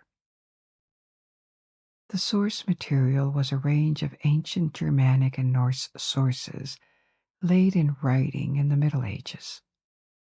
For the first two stories I told you, the Rheingold and the Valkyrie, a lot of the material comes from two bodies of work, the Poetic Edda and the Prose Edda. The Poetic Edda is a collection of Old Norse poems. They are anonymous, and they tell about fragments of Norse mythology in a way that can be compared with epic poems from ancient Greece. The Prose Edda is a work of literature written in the 13th century in Iceland by a historian and scholar called Snorri Sturluson. This document is our primary source of knowledge about Norse mythology, which makes it invaluable, but it only dates from the Middle Ages. And the myths it refers to, the gods, the cosmology, all of this took shape thousands of years earlier.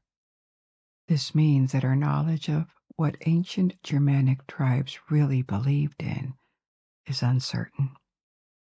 Probably that the myths evolved and formed over centuries. Some parts were added, others were forgotten. Only one version of them, a late one, is available to us. Even though there are sources, our knowledge of ancient Germanic myths is not documented over time like it is to an extent for ancient Egypt, China, or Greece. But there are more sources to Wagner's works. It is also based on fragments of Germanic medieval literature, and one major work in particular, written in Bavaria at the beginning of the 13th century. Der Nibelungenlied, the Song of the Nibelung. It is an epic poem that tells the story of Siegfried and his wife, Kriemhild, a Burgundian princess. It is a dramatic and tragic story that ends in the destruction of a kingdom and death of all the protagonists. There are also elements taken from it and reintroduced in the Ring of the Nibelung. I'm telling you these stories following the libretto, but these are musical works first and foremost, and when they were created, they were absolutely groundbreaking. They are long. In total, the 4 operas, the entire Ring cycle lasts 15 hours. But there had been long operas before. What distinguished them was the size of the production, the ambition. The orchestra requires dozens of musicians. The settings and the number of performers were a notch above what was usual at the time. And then there is the musical genius of Wagner. Even if you're not into opera, and it's just a name for you, you know more than you think. Several of his tunes, like the Wedding March from Lohengrin, another opera, or Ride of the Valkyries, are part of collective consciousness in Europe and in America. Now we're going to move to another chapter, the third one, Siegfried. But before, let's take a look at where we are right now. in the Black Forest. The Black Forest, der Schwarzwald, is a forested low mountain range in the southwest of Germany, in the state of Baden-Württemberg. To the south and west, it is bordered by the Rhine Valley, and to the south there is Switzerland and France to the west. It is called the Black Forest for its vegetation of dark pines, and because of the dense vegetation and mountains, it was also always a more remote, less populated, and more rural region than other parts of Germany. Together with the Rhine, it formed a powerful natural frontier in the past, and this is actually where the expansion of Roman Empire stopped. Roman legions briefly crossed the Rhine, but after a major defeat in the 1st century, Rome abandoned projects to invade Germania. There are parts of the Black Forest that are quite wild, but the region is not sinister at all. It is crossed by valleys with villages that were settled in the late Antiquity and Middle Ages, in valleys that are not easily accessible. Industrialization arrived very late, but it took its toll on the Black Forest because the land was rich in ore and it was exploited for wood to such an extent that at some point in the 19th century it had been almost entirely deforested and had to be replanted. It now looks much better. From the 17th century, clockmakers appeared in the valley, like in Switzerland to the south. At the start, it was an activity during the winter for farmers. They made wooden cuckoo clocks. In the 19th century, this provided the basis for a watch and precision engineering industry. But away from pretty villages, there are parts of the forest that remain constantly dark under the dense vegetation. And there's a number of legends surrounding these almost impenetrable areas where wolves, fairies, and ghosts dwell. The brothers Grimm lived near the Black Forest in their childhood, and the forest inspired some of their best known tales, like Snow White and Hansel and Gretel.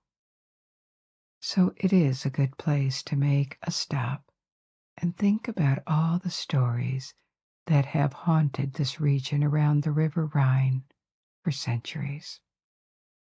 And speaking of stories, let's move on to the third part of the Ring of the Nibelung, Siegfried.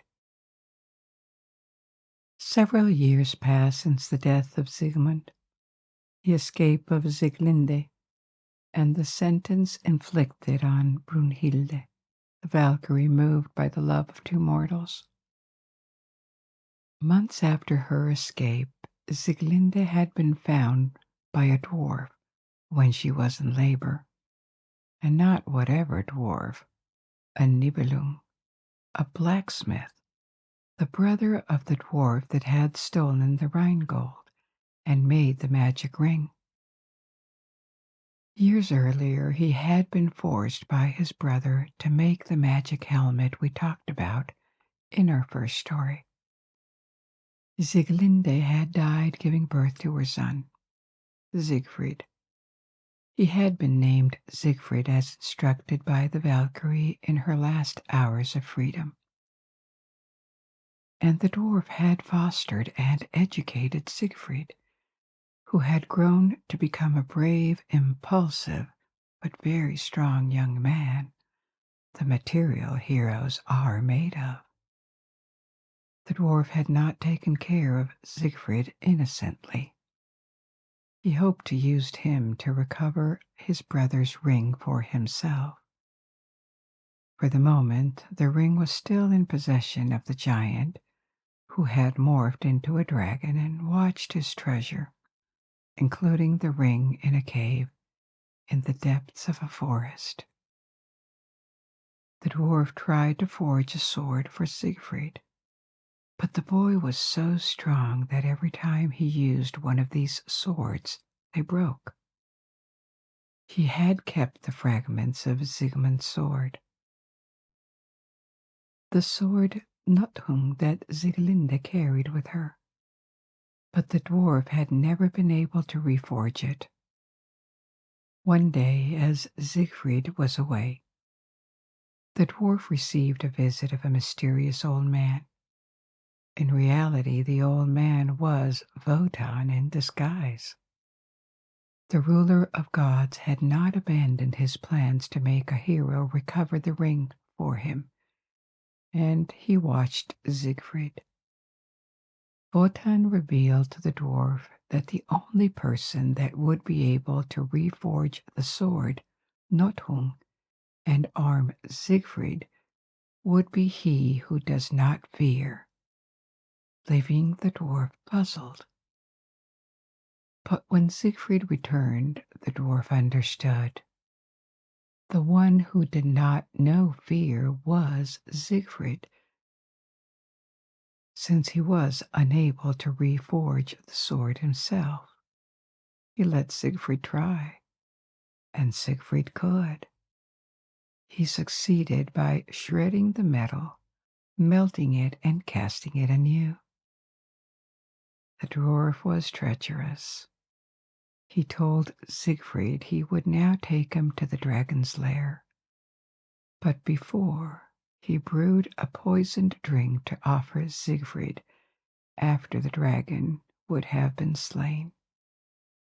He planned to kill his protege once he would have slain the dragon and keep the treasure and ring for himself. The two departed to the dragon's lair. The entrance of the dragon's cave was deep into the forest, and the dragon was sleeping inside, ready to wake up any time an intruder would approach. At daybreak, the two arrived, but they were not alone. Wotan, in disguise as an old man, was also near the entrance, staying hidden, and so was the Nibelung dwarf from the Rheingold story, who never accepted the loss of his ring and now lived near the cave's entrance, waiting for the moment when he would be able to recover his treasures. He hid too when his brother and Siegfried arrived. Siegfried entered the cave and woke up the dragon. The dragon was strong, and no mere human could have ever vanquished it. But Siegfried was the grandson of Wotan. He was armed with the sword Nothung, and he was so fast and agile that the dragon could not hit him. He finally managed to stab the monster in the heart with his sword, and the dragon agonized.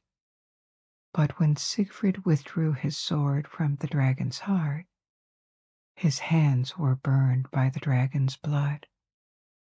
He put his finger in his mouth to taste the blood, and this gave him the power to understand the language of animals and read the thoughts of living creatures.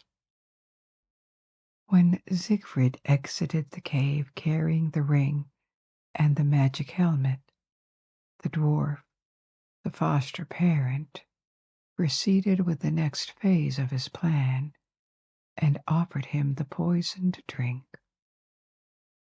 But Siegfried could now read the treacherous thoughts, and he understood the dwarf was trying to get rid of him.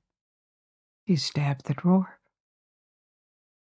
Siegfried could now understand the language of birds too, and he heard a wood bird sing to him about a woman sleeping on a rock surrounded by fire.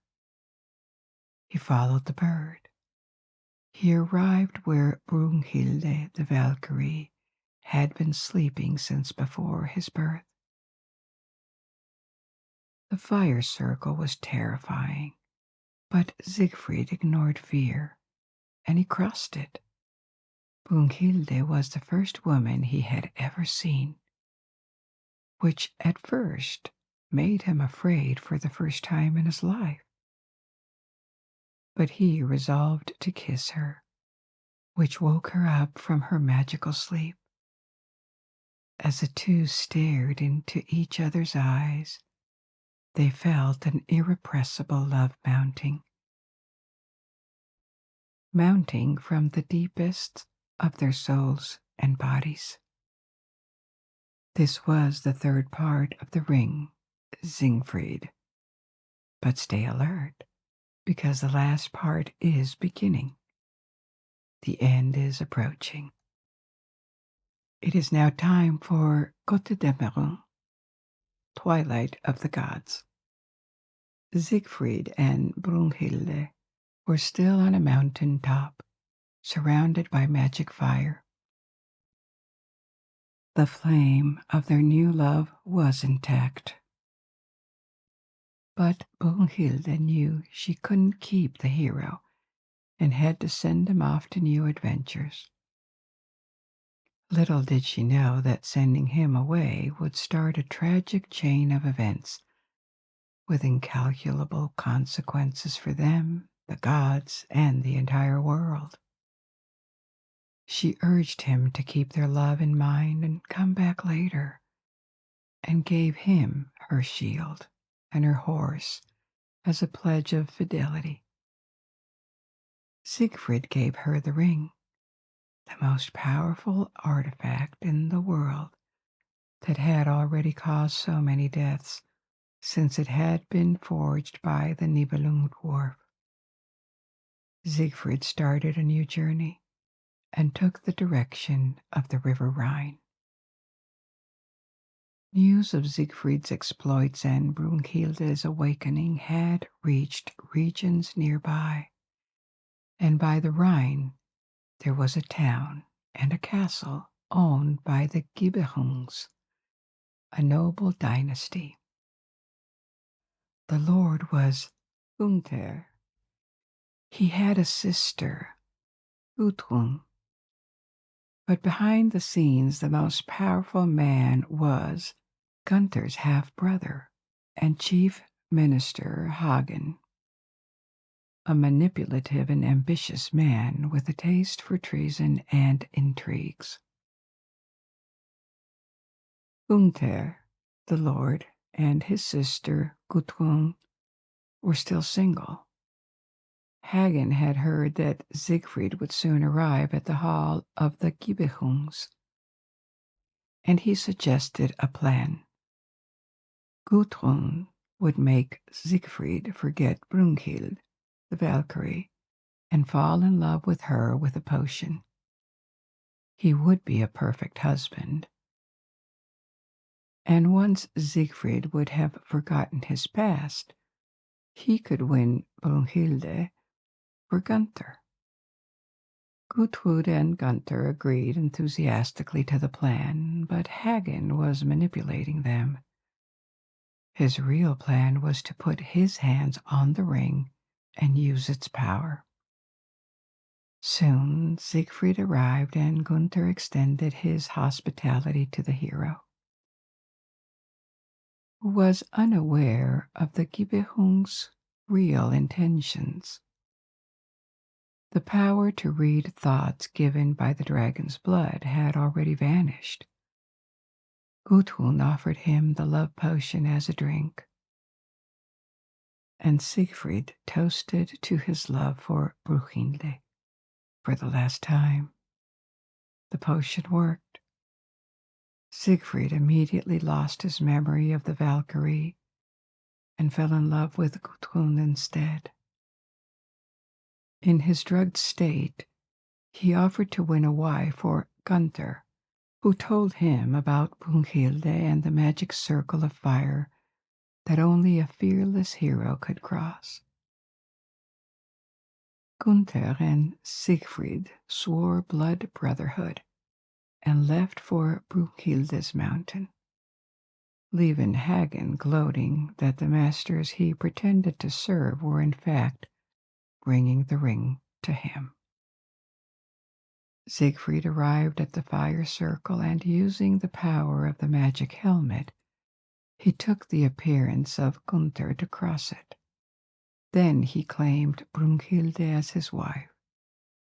She resisted violently but was overpowered, and he snatched the ring from her hand to place it on his own. Unaware that he was the previous bearer of the ring, and that the woman he was brutalizing was his former love.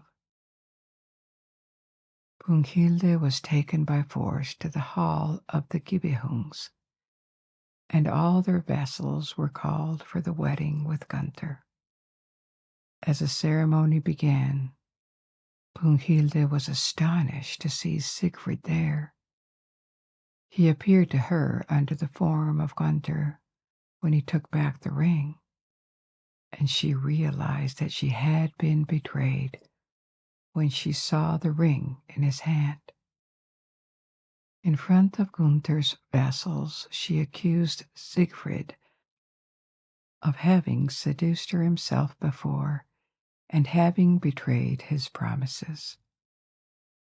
Siegfried swore this was untrue sincerely, as he had no memory of all this. The wedding took place, but as the guests were attending the party, Gunther, Brunhilde, and Hagen stayed apart. Hagen suggested Siegfried should be killed because Gunther had been humiliated at his own wedding, and the Lord agreed. So did Brunhilde.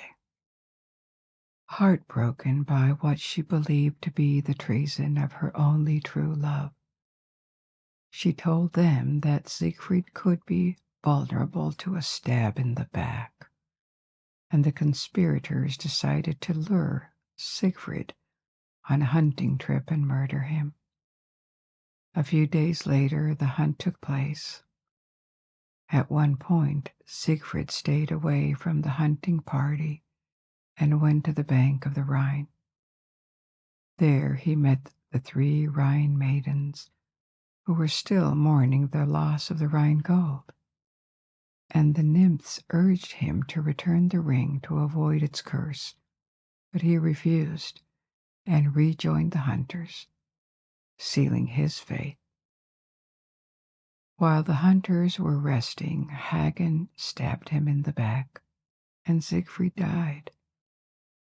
Recollecting his awakening of Brunhilde and understanding he had been drugged and manipulated, since he had arrived at the hall of the Gibelungs.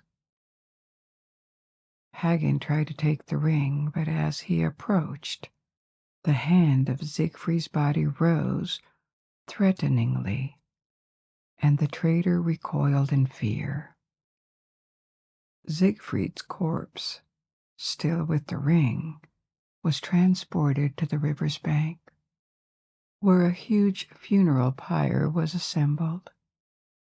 Heartbroken, desperate, and devoid of will to live, Brunhilde took the ring and told the Rhine maidens to claim it from her ashes. Once fire had cleaned it from its curse, and before her last ride into the flames, where she would find the death she wished for, she instructed ravens sent by Wotan to watch the scene, to fly by the magic fire created by Loge, and return to their master in Valhalla.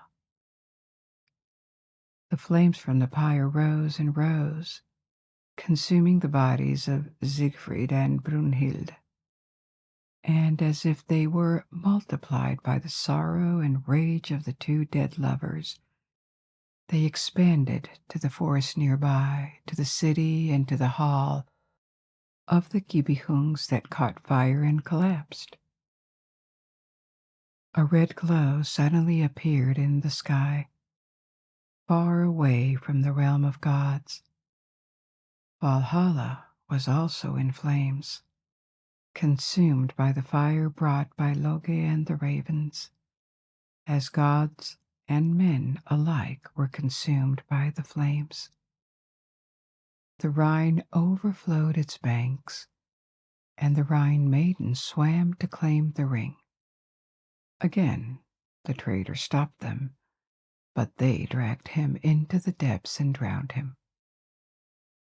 On this apocalyptic vision, the death of a world, and maybe soon the birth of another, our story ends.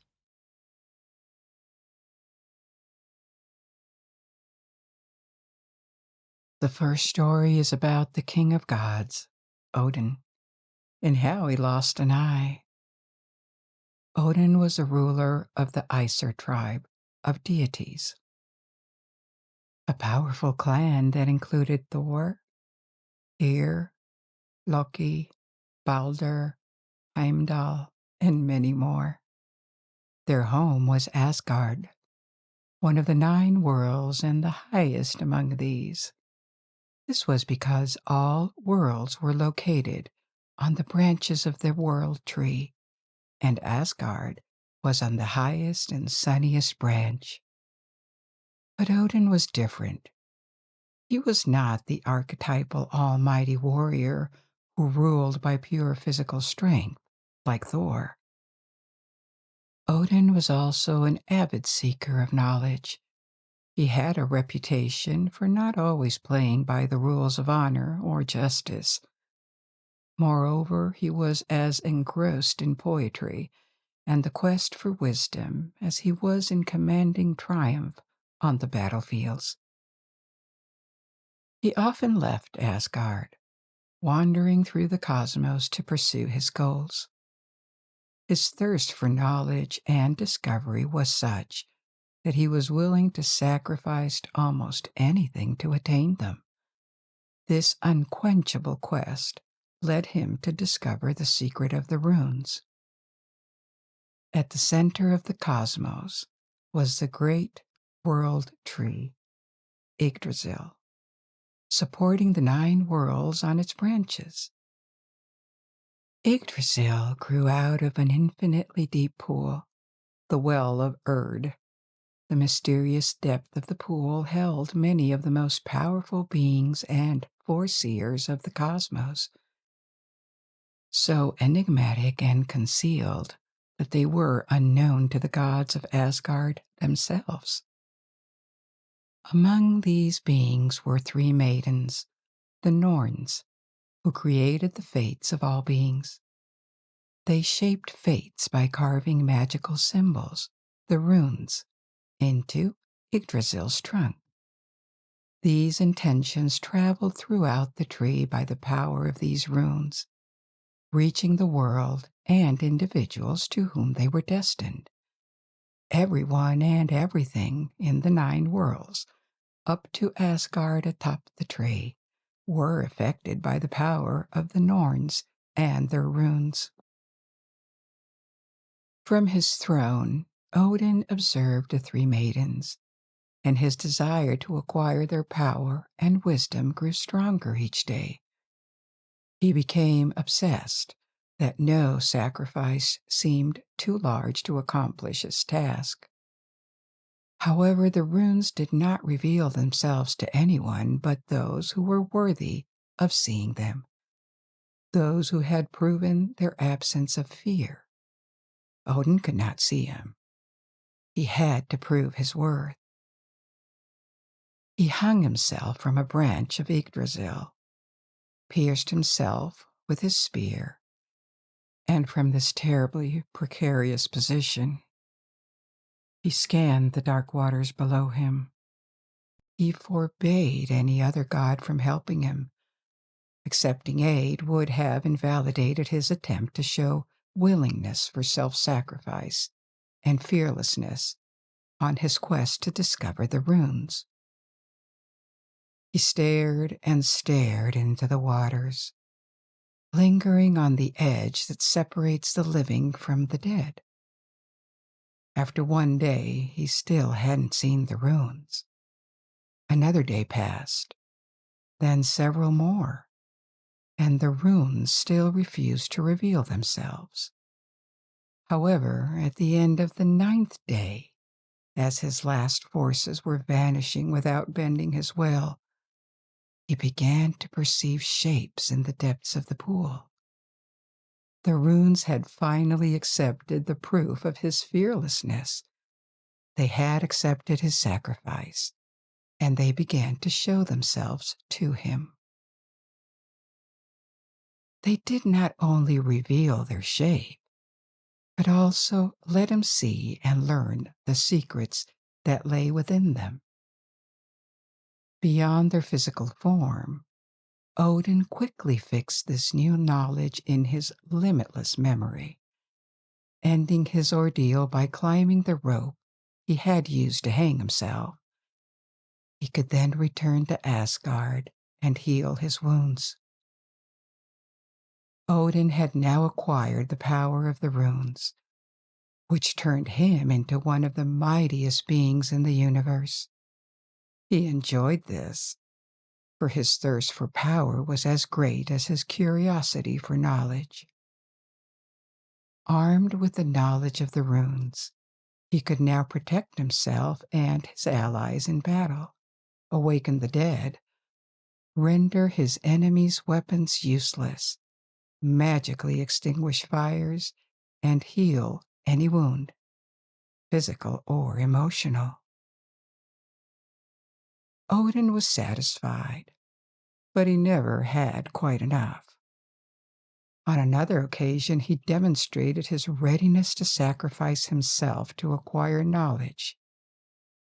At the base of Yggdrasil, amidst the roots of the World Tree, lived an exceptionally wise being named Mimir, who occasionally advised the gods. Mimir's knowledge of all things was unparalleled, outstripping even Odin himself. This comprehensive understanding was achieved by drinking water from a well.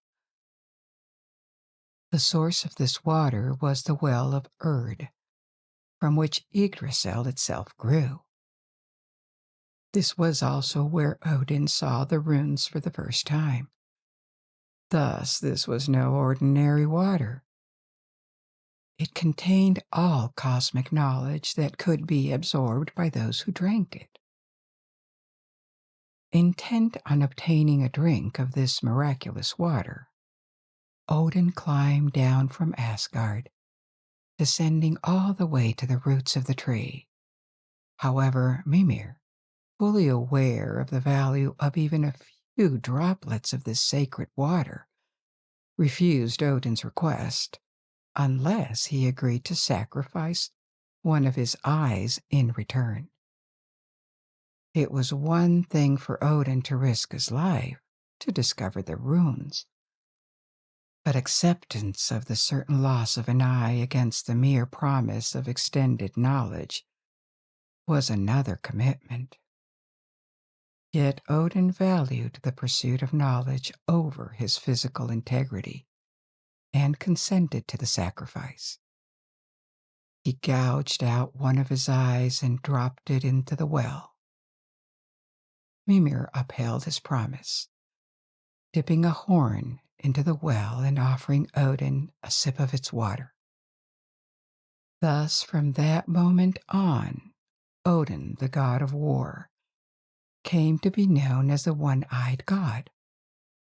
Contrary to what some might expect, he did not lose his eye on the battlefield or during a heroic fight against a monster, but sacrificed it to acquire something he deemed much more precious: wisdom and knowledge. As you know, mythological tales are always open to interpretation, and there can be many interpretations because these tales often exist in multiple versions with alterations. Apart from the simple pleasure of storytelling and their religious significance, myths always serve as a reference in the cultures where they appear. They can be cautionary tales or explanations about the origins of the world and why it exists as it does. They also have a political dimension. However, one problem with Norse mythology is that there is not an abundance of documents or texts to refer to. This is quite contrary to other ancient cultures like China, India, ancient Egypt, or Greece. In contrast, Norse mythology is principally known through medieval texts. The most important ones are called the Eddas. We will return to them later. Apart from texts, there are remains of oral traditions and archaeology. All the important texts, however, were compiled in the last generations when Scandinavia and Iceland were in the process of converting to Christianity. The old religion, the old cosmology, and all the beliefs that came with it were in the process of disappearing. The texts are from these last generations, or even from a time after the massive conversion to Christianity. But before we take a look at these sources, their historical significance, and the people who developed these myths, the branch of Germanic peoples, the Vikings, I am going to tell you about these 9 realms that were said to be supported by Yggdrasil, the world tree. There is a lot to tell and a lot of things to discuss. So before we begin our exploration of the 9 worlds, make sure you are comfortable so we can truly dive into the exploration of the 9 worlds. We've already talked about Asgard, the land of the Aesir gods. There were other gods as well, the Vanir, who once were at war with the Aesir. I will narrate that story later. These 9 worlds were not easily accessible. They were generally invisible. Only secret doors led to them. Only the world of humanity, Midgard, was visible. However, the 8 other worlds could at times intersect with the visible world. For instance, Jotunheim, the world of the giants, could overlap with the wilderness in our world, or Hell, spelled with 1 L, the underworld, could connect via graves, or Asgard could align with the sky. The number 9 recurs significantly in Norse mythology as well as in other Germanic peoples' myths, which were closely related. It is unclear why this is the case. It could be due to the lunar calendar having 27 days, a multiple of 9, but there is no definitive explanation for their fascination with this number. The depiction of the world's positions at different levels around the trunk of the world tree is purely speculative. There are modern interpretations. Nothing in the sources suggests these 9 worlds physically placed around a huge tree on branches. It could have been metaphorical or even symbolic, as it doesn't really align with the concept of the overlaps between them. When Asgard is described as located in the sky, it is likely more spiritual or symbolic than physical. Asgard is first and foremost the land, the enclosure of the Aesir gods, the most famous and likely the most important deities for the Vikings in their daily life. They were the ones admired as exemplars and worshipped for various favors, much like God. These deities were often presented as models of order and civilization. Ancient Germanic peoples upheld the concept of Innangard and Utangard. Innengard signified the orderly, law-abiding, and stable elements hidden literally inside the fence. In contrast, Utangard represented what lay outside or beyond the fence and was characterized as wild and chaotic. These concepts were applicable not just to geography or these mythical worlds, they also held relevance to the psyche, the thoughts, and to actions.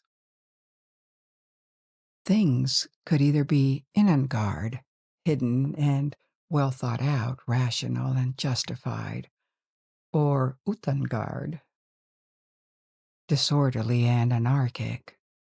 Asgard symbolized the inangard, the model of orderly perfection. In another world, Jotunheim, the homeland of the giants, was the exact opposite, a model of Utangard, filled with chaos and unpredictability.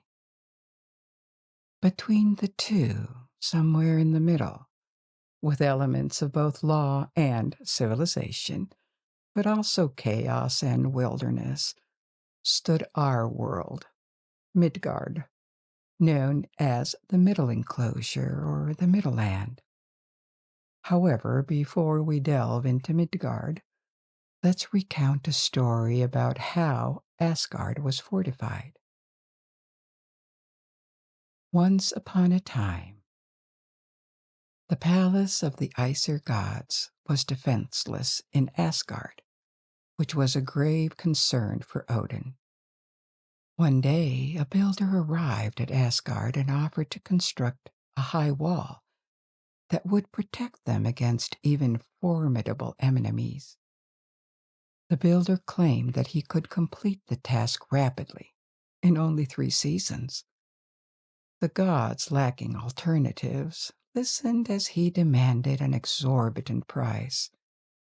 His payment would be the delightful goddess Freya, the goddess of love and beauty, plus the sun and the moon.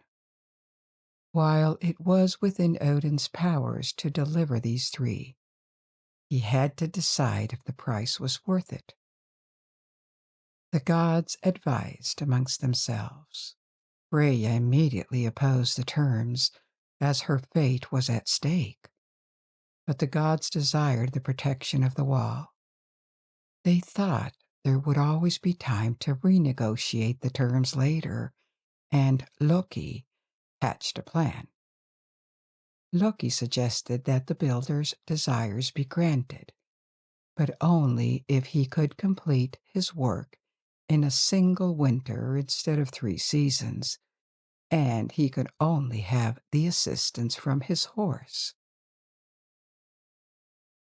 While the gods were reluctant to give away the sun, the moon, and especially Freya, they agreed to the plan, suspecting the builder couldn't construct the wall quickly enough, hence avoiding the payment.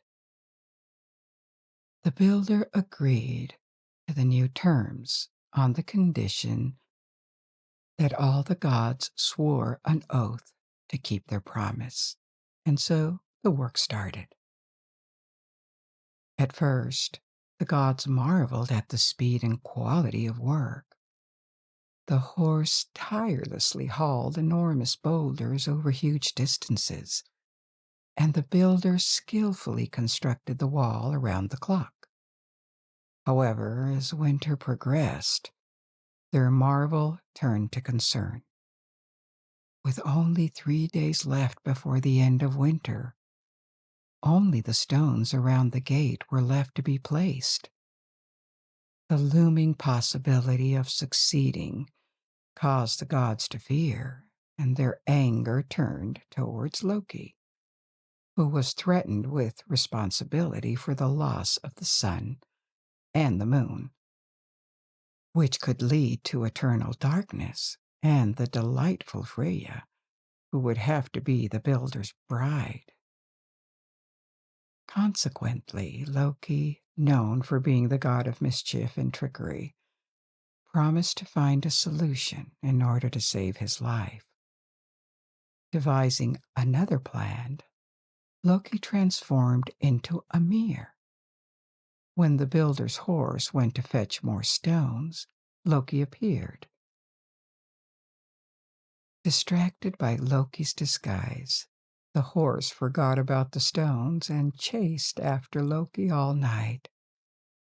By morning, the horse was nowhere to be found.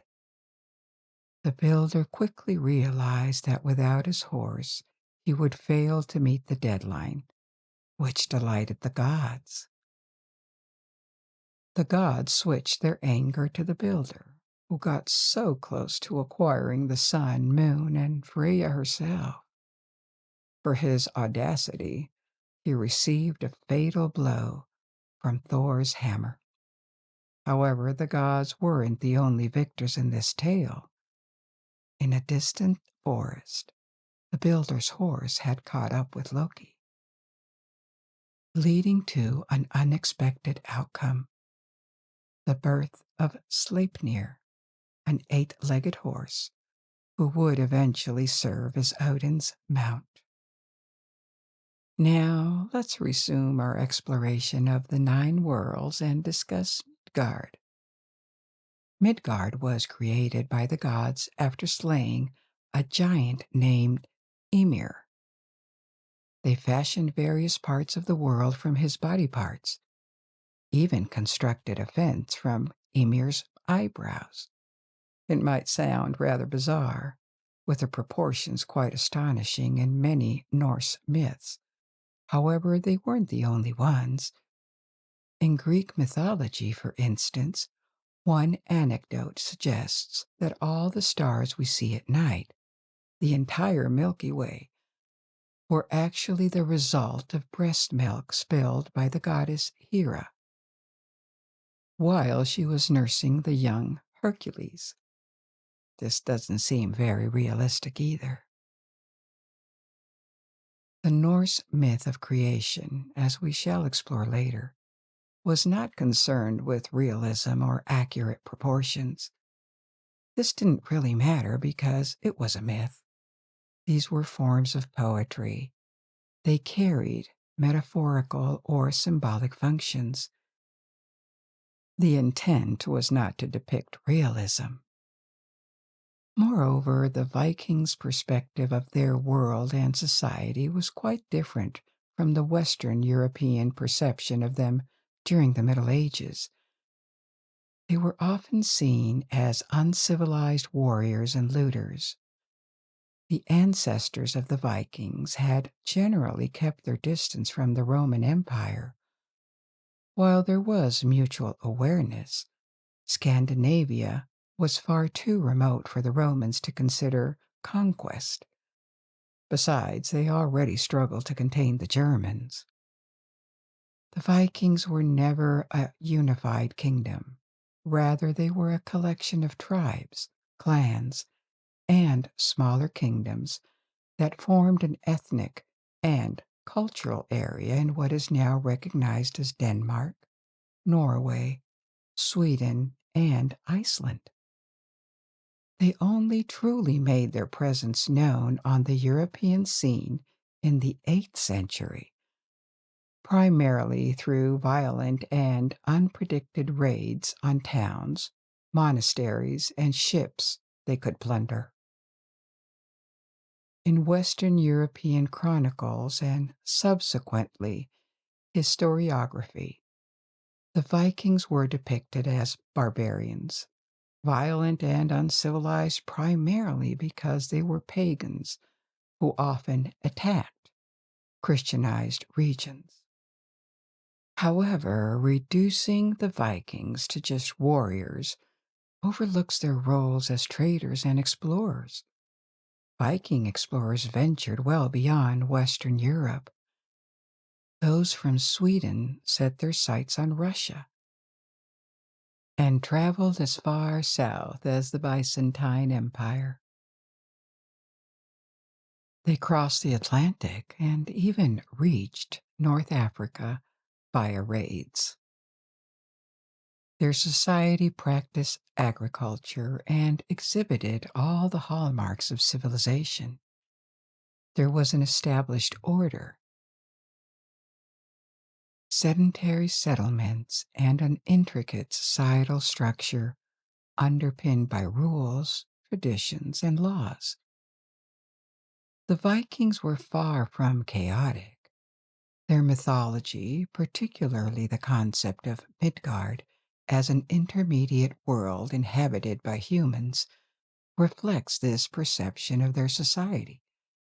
Midgard, located between the contrasting poles of order and chaos, was under the protection of gods and was a call to become increasingly civilized and orderly.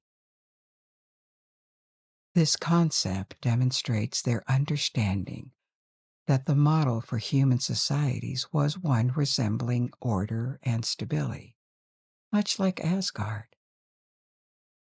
Even though the wildness and chaos symbolized by Jotunheim were recognized as part of their world, the Vikings aspired towards a more organized existence,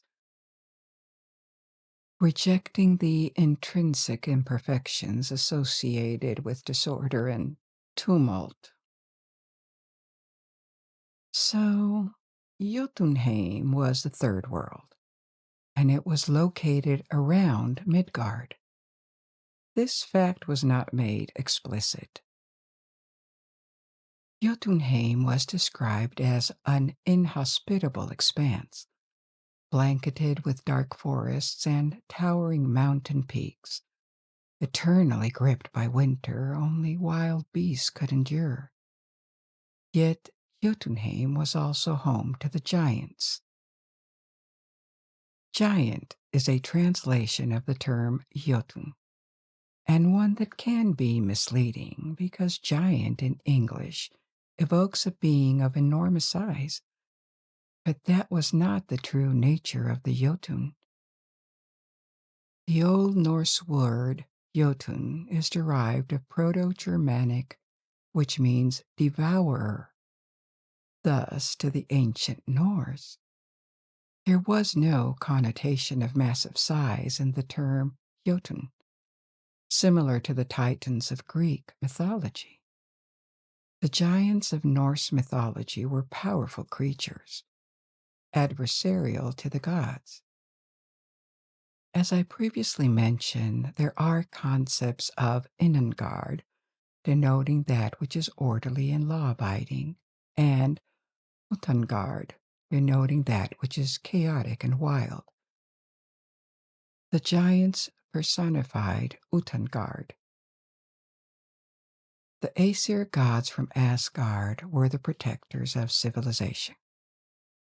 Despite their personal flaws, which were numerous, they strove to uplift humanity, encourage societies to strive for greater prosperity, order, and culture.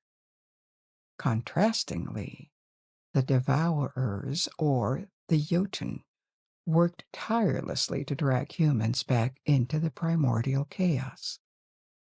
They represented forces of destruction and decay. The opposition between the Aesir gods and the giants, also known as the Jotun, is not one of God versus evil. Instead, it represents order versus chaos, or civilization versus wilderness. This dichotomy is a significant distinction between ancient pantheons and later monotheistic religions or traditions. In monotheistic religions, a single God is almighty, the creator of the world and its inhabitants, and perfectly good. Conversely, the devil is the incarnation of evil. Gods from ancient pantheons were neither as powerful nor as perfect. They did not create the cosmos, they were created with it. Even though they were eternal and incomparably more powerful than humans, their power was limited. They did not know everything. They were prone to conflicts and mistakes, had distinct personalities, and sometimes Even their rule was not eternal.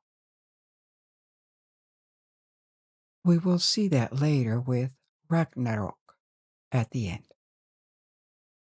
Specifically in the Norse pantheon, the giants were not intrinsically evil. They just followed their destructive nature.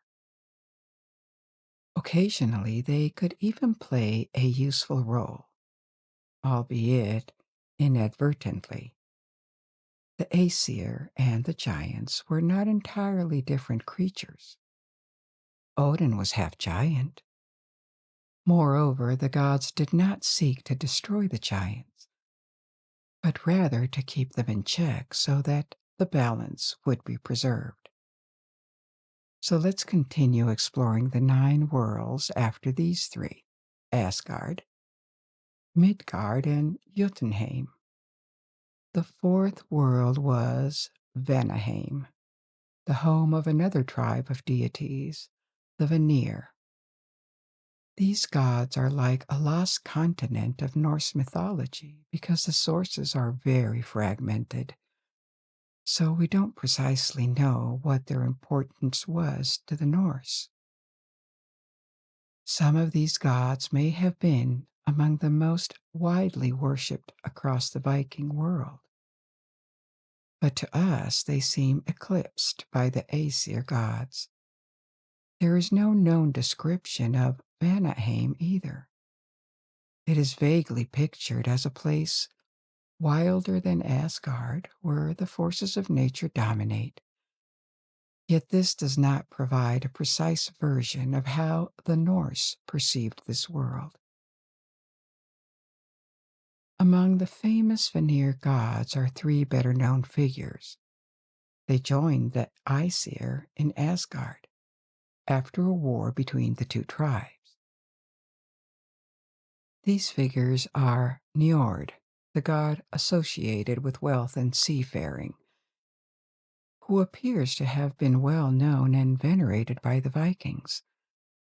His daughter, Freyja, who we discussed in a previous story, and his son, Freyr, also became honorary members of the Aesir tribe. Freyja was famous for her fondness for love, beauty, and fine material possessions. If we were to compare her with figures from other pantheons, she would be closest to Venus in terms of the Romans and Aphrodite for the Greeks. It is widely believed that Freyja and another goddess, Frigg, Odin's wife, were actually the same figures for most of Norse history. In later sources from the Middle Ages, they are distinguished as 2 different goddesses, but they share so many similarities that it could just be a misunderstanding by the authors who preserved Norse mythology in writing after the Christianization of Scandinavia. Their storylines and personalities seem similar enough to consider them the same deity. The 3rd Vanir to join the Aesir was Freyja's brother, Freyr, another divinity that was widely venerated and well liked because he was associated with peace, good health, and fertility, both agricultural for harvests and sexual. His blessing was called upon for weddings and in the celebration of harvests. But why did Njord and his 2 children end up in Asgard and become honorary Aesir gods? It was because they were taken as hostages after the war. But this is another story I must tell you. The war between the Aesir and the Vanir. When our story began, Freyja was still living with her tribe, the Vanir, and she was the most powerful practitioner of magic in all the 9 worlds. She practiced Sadir, a form of magic that gave her the power to discern the course of fate, and also to work on the structure of fate to bring about change. In other words, Freya could interfere in destinies, and her services were passionately sought after.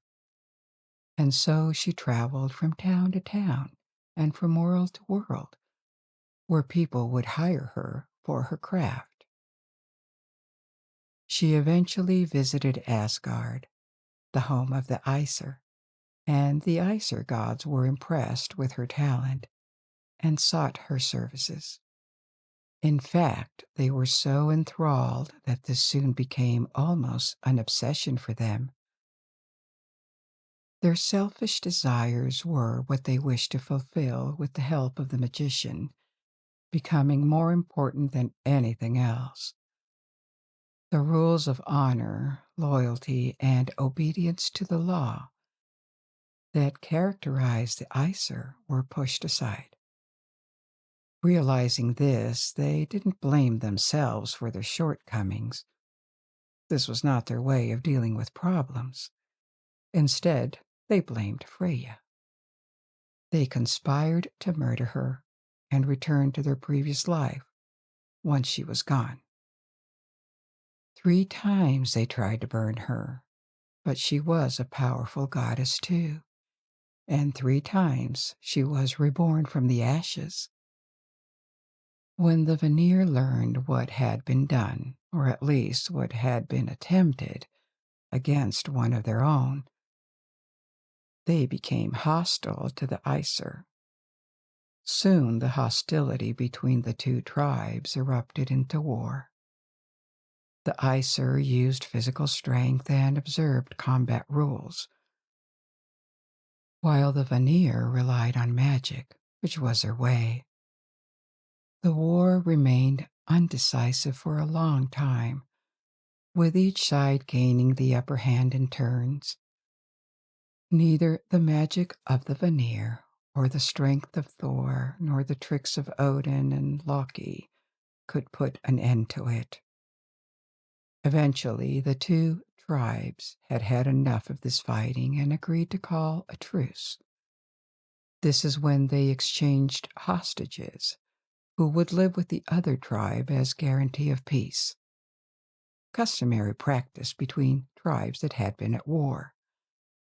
Njord and his children, Freya and Freyr, joined the Aesir, while the Vanir welcomed 2 members of the Aesir, Honir and Mimir.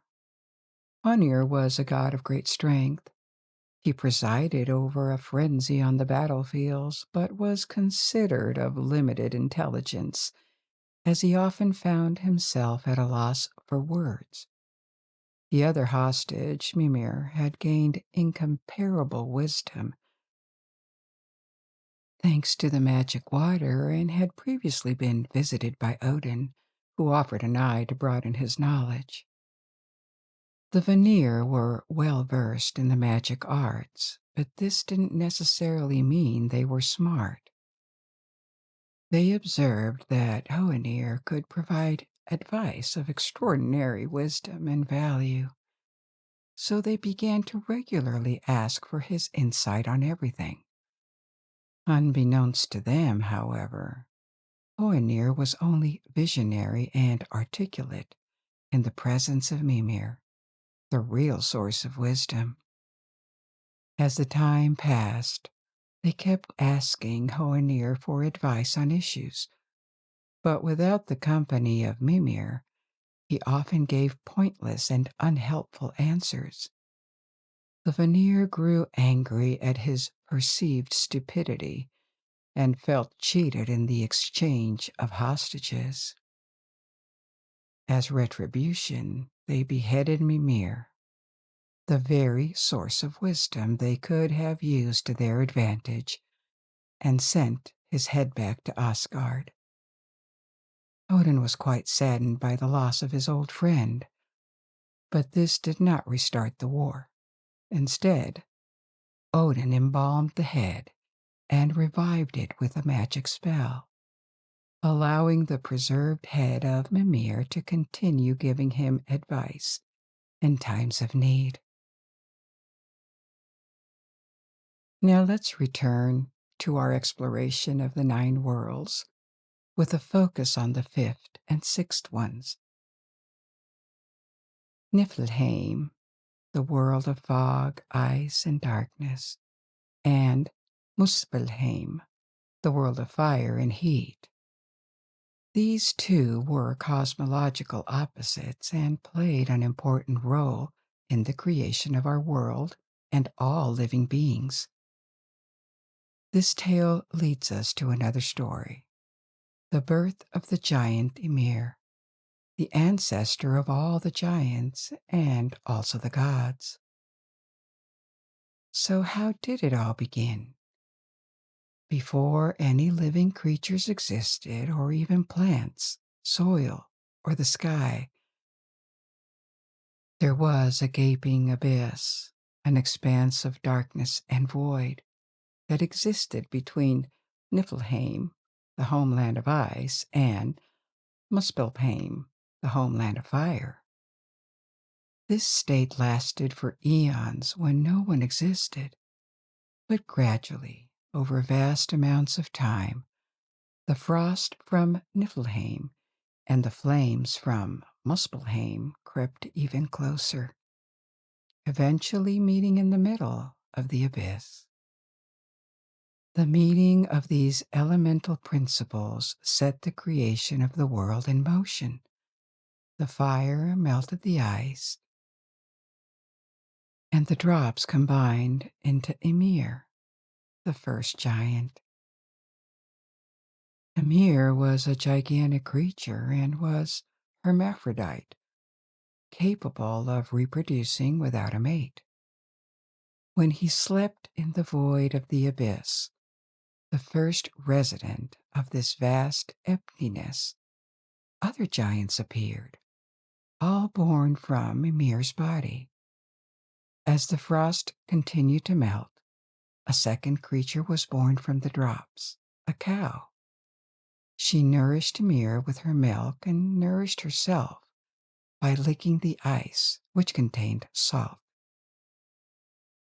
As she licked, she slowly uncovered another creature who was a prisoner of the ice, Buri, Odin's grandfather and the first of the Aesir gods. Buri had a son who married a female giant, a daughter of Ymir, the primordial giant. Together they had 3 children, Odin and his 2 half-brothers, all half giant and half god.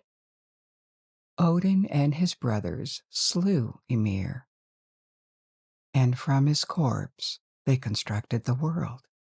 They formed the oceans from his blood, the soil from his skin, vegetation from his hair, and the sky from his skull. And this new era saw its first spring. Sometime later, the gods formed the first man and the first woman from tree trunks, marking the beginnings of humanity. But many other giants had come into existence from Ymir's body before he had been slain, and these giants had multiplied, their chaotic nature threatening to destroy the new world, Midgard. To protect it, the gods built a fence around it, using Ymir's eyebrows, so that this new world would thrive, at least for now, because everything that begins needs to end, and the end of times will eventually happen. We will delve into that later. So we have examined 6 worlds at this point: Asgard, Midgard, Jotunheim, Vanaheim, Niflheim, and Muspelheim. 3 worlds still remain unexplored. 2 of these were home to extraordinary creatures. Alfheim, the world inhabited by the elves. The elves, demigod-like beings, were luminous and more beautiful than the sun itself. There are no known descriptions of their homeland, but one could imagine it as a place filled with light and beauty. Alfheim contrasted with Nidavellir or Svartalheim, the subterranean world of the dwarves. As much as the elves lived above ground in luminous places, the dwarves were mastersmiths and craftsmen, and lived beneath the ground in an intricate system of mines and forges. And finally, the ninth world, the underworld, was known as Hel or Helheim, the realm presided over by the fierce goddess Hel. This location was considered subterranean, akin to graves. However, the name and locale should not lead us to perceive it as a place of torment, akin to Christian concept of hell. The similarity in names, Hell, H-E-L, and the modern English word, hell, is not coincidental. Both share a root in the Proto-Germanic language, an ancestor of Old Norse and Old English. The original intention of the word was believed to mean hidden or concealed, alluding to the underworld. It seems possible that when Christian missionaries brought Christianity to the Anglo-Saxons, they used the closest Old English approximation to describe Satan's realm. The term subsequently came to mean Christian hell in English. Despite the similarity in name, the nature of these two worlds varied noticeably. In Norse religion, hell was not a word where individuals were sent to as a post-mortem punishment. Instead, it was neutrally described as a place where one continues their existence after death, engaging in everyday activities such as eating, drinking, sleeping, and fighting. All of these worlds, their functions, their locations, their histories, feature in the various sources that give us access to Norse mythology. Nevertheless, these sources may conflict as they originate from different locations and periods. Like all mythology, Norse mythology was not fixed. It evolved over time. Considering the sources available, several are most complete and central to our modern understanding. These are texts from Iceland, specifically the Eddas. First, there is the Poetic Edda, a collection of poems precious for their systematic presentation of Old Norse cosmology and mythology. The authors are unknown, and the period is uncertain, but they likely originated between the 10th and the 13th centuries, when Scandinavia and Iceland were undergoing Christianization, but Old Norse beliefs persisted.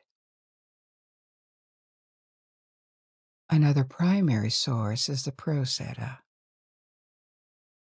a 13th century treatise written by the Icelandic scholar Snorri Sturluson.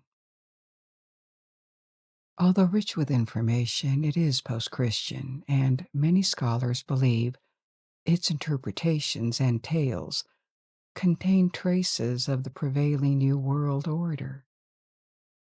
Several historic texts, the sagas, also existed from medieval Iceland. These narratives interweave factual events with legends and mythological references, offering further insight.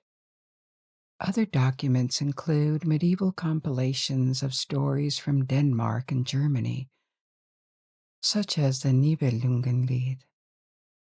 Sometimes old Anglo-Saxon literature, like the epic poem of Beowulf, assists in corroborating other sources.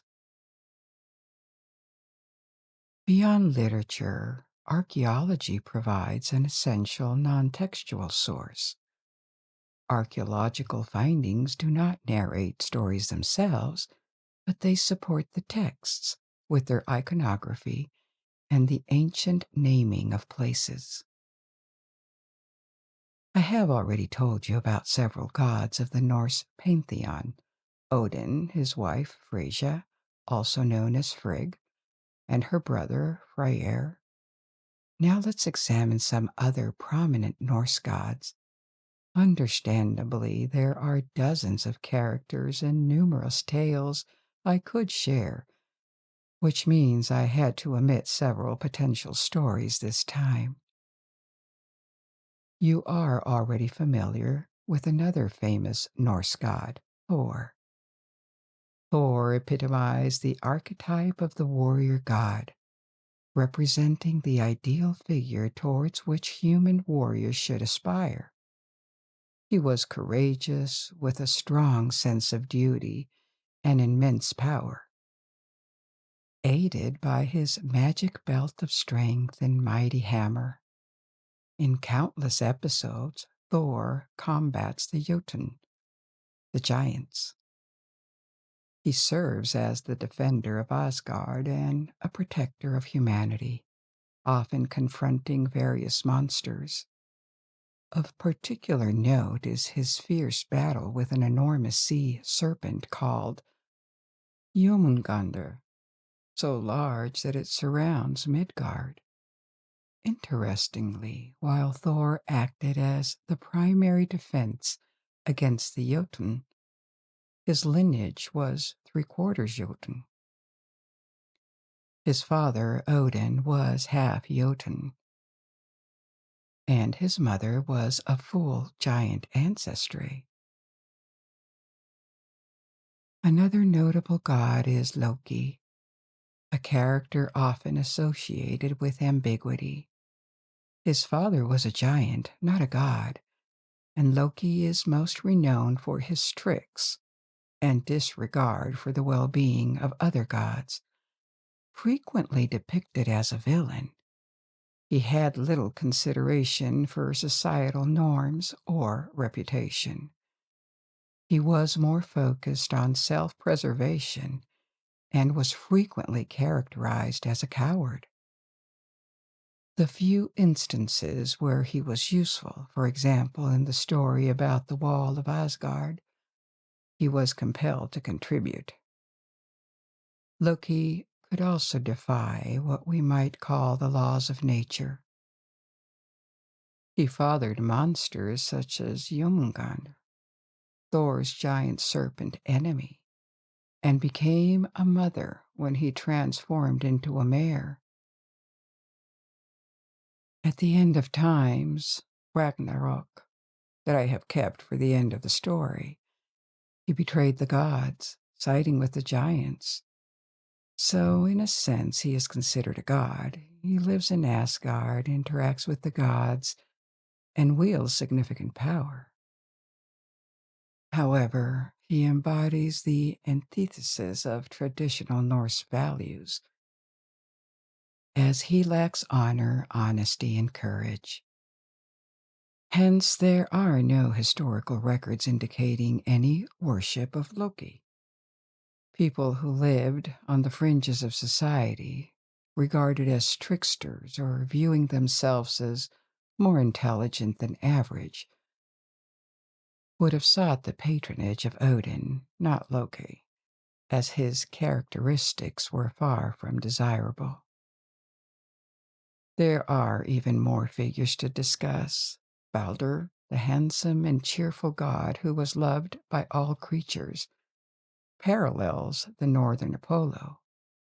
Heimdall, assigned to guard Asgard's stronghold, resided in a dwelling atop the Bifrost, a rainbow bridge connecting to Asgard. Tyr, another war god, presided over matters of law and justice. Many others play obscure roles due to sparse sources such as Idun, Bragi, and Sif. Various prominent giants also figure in these tales.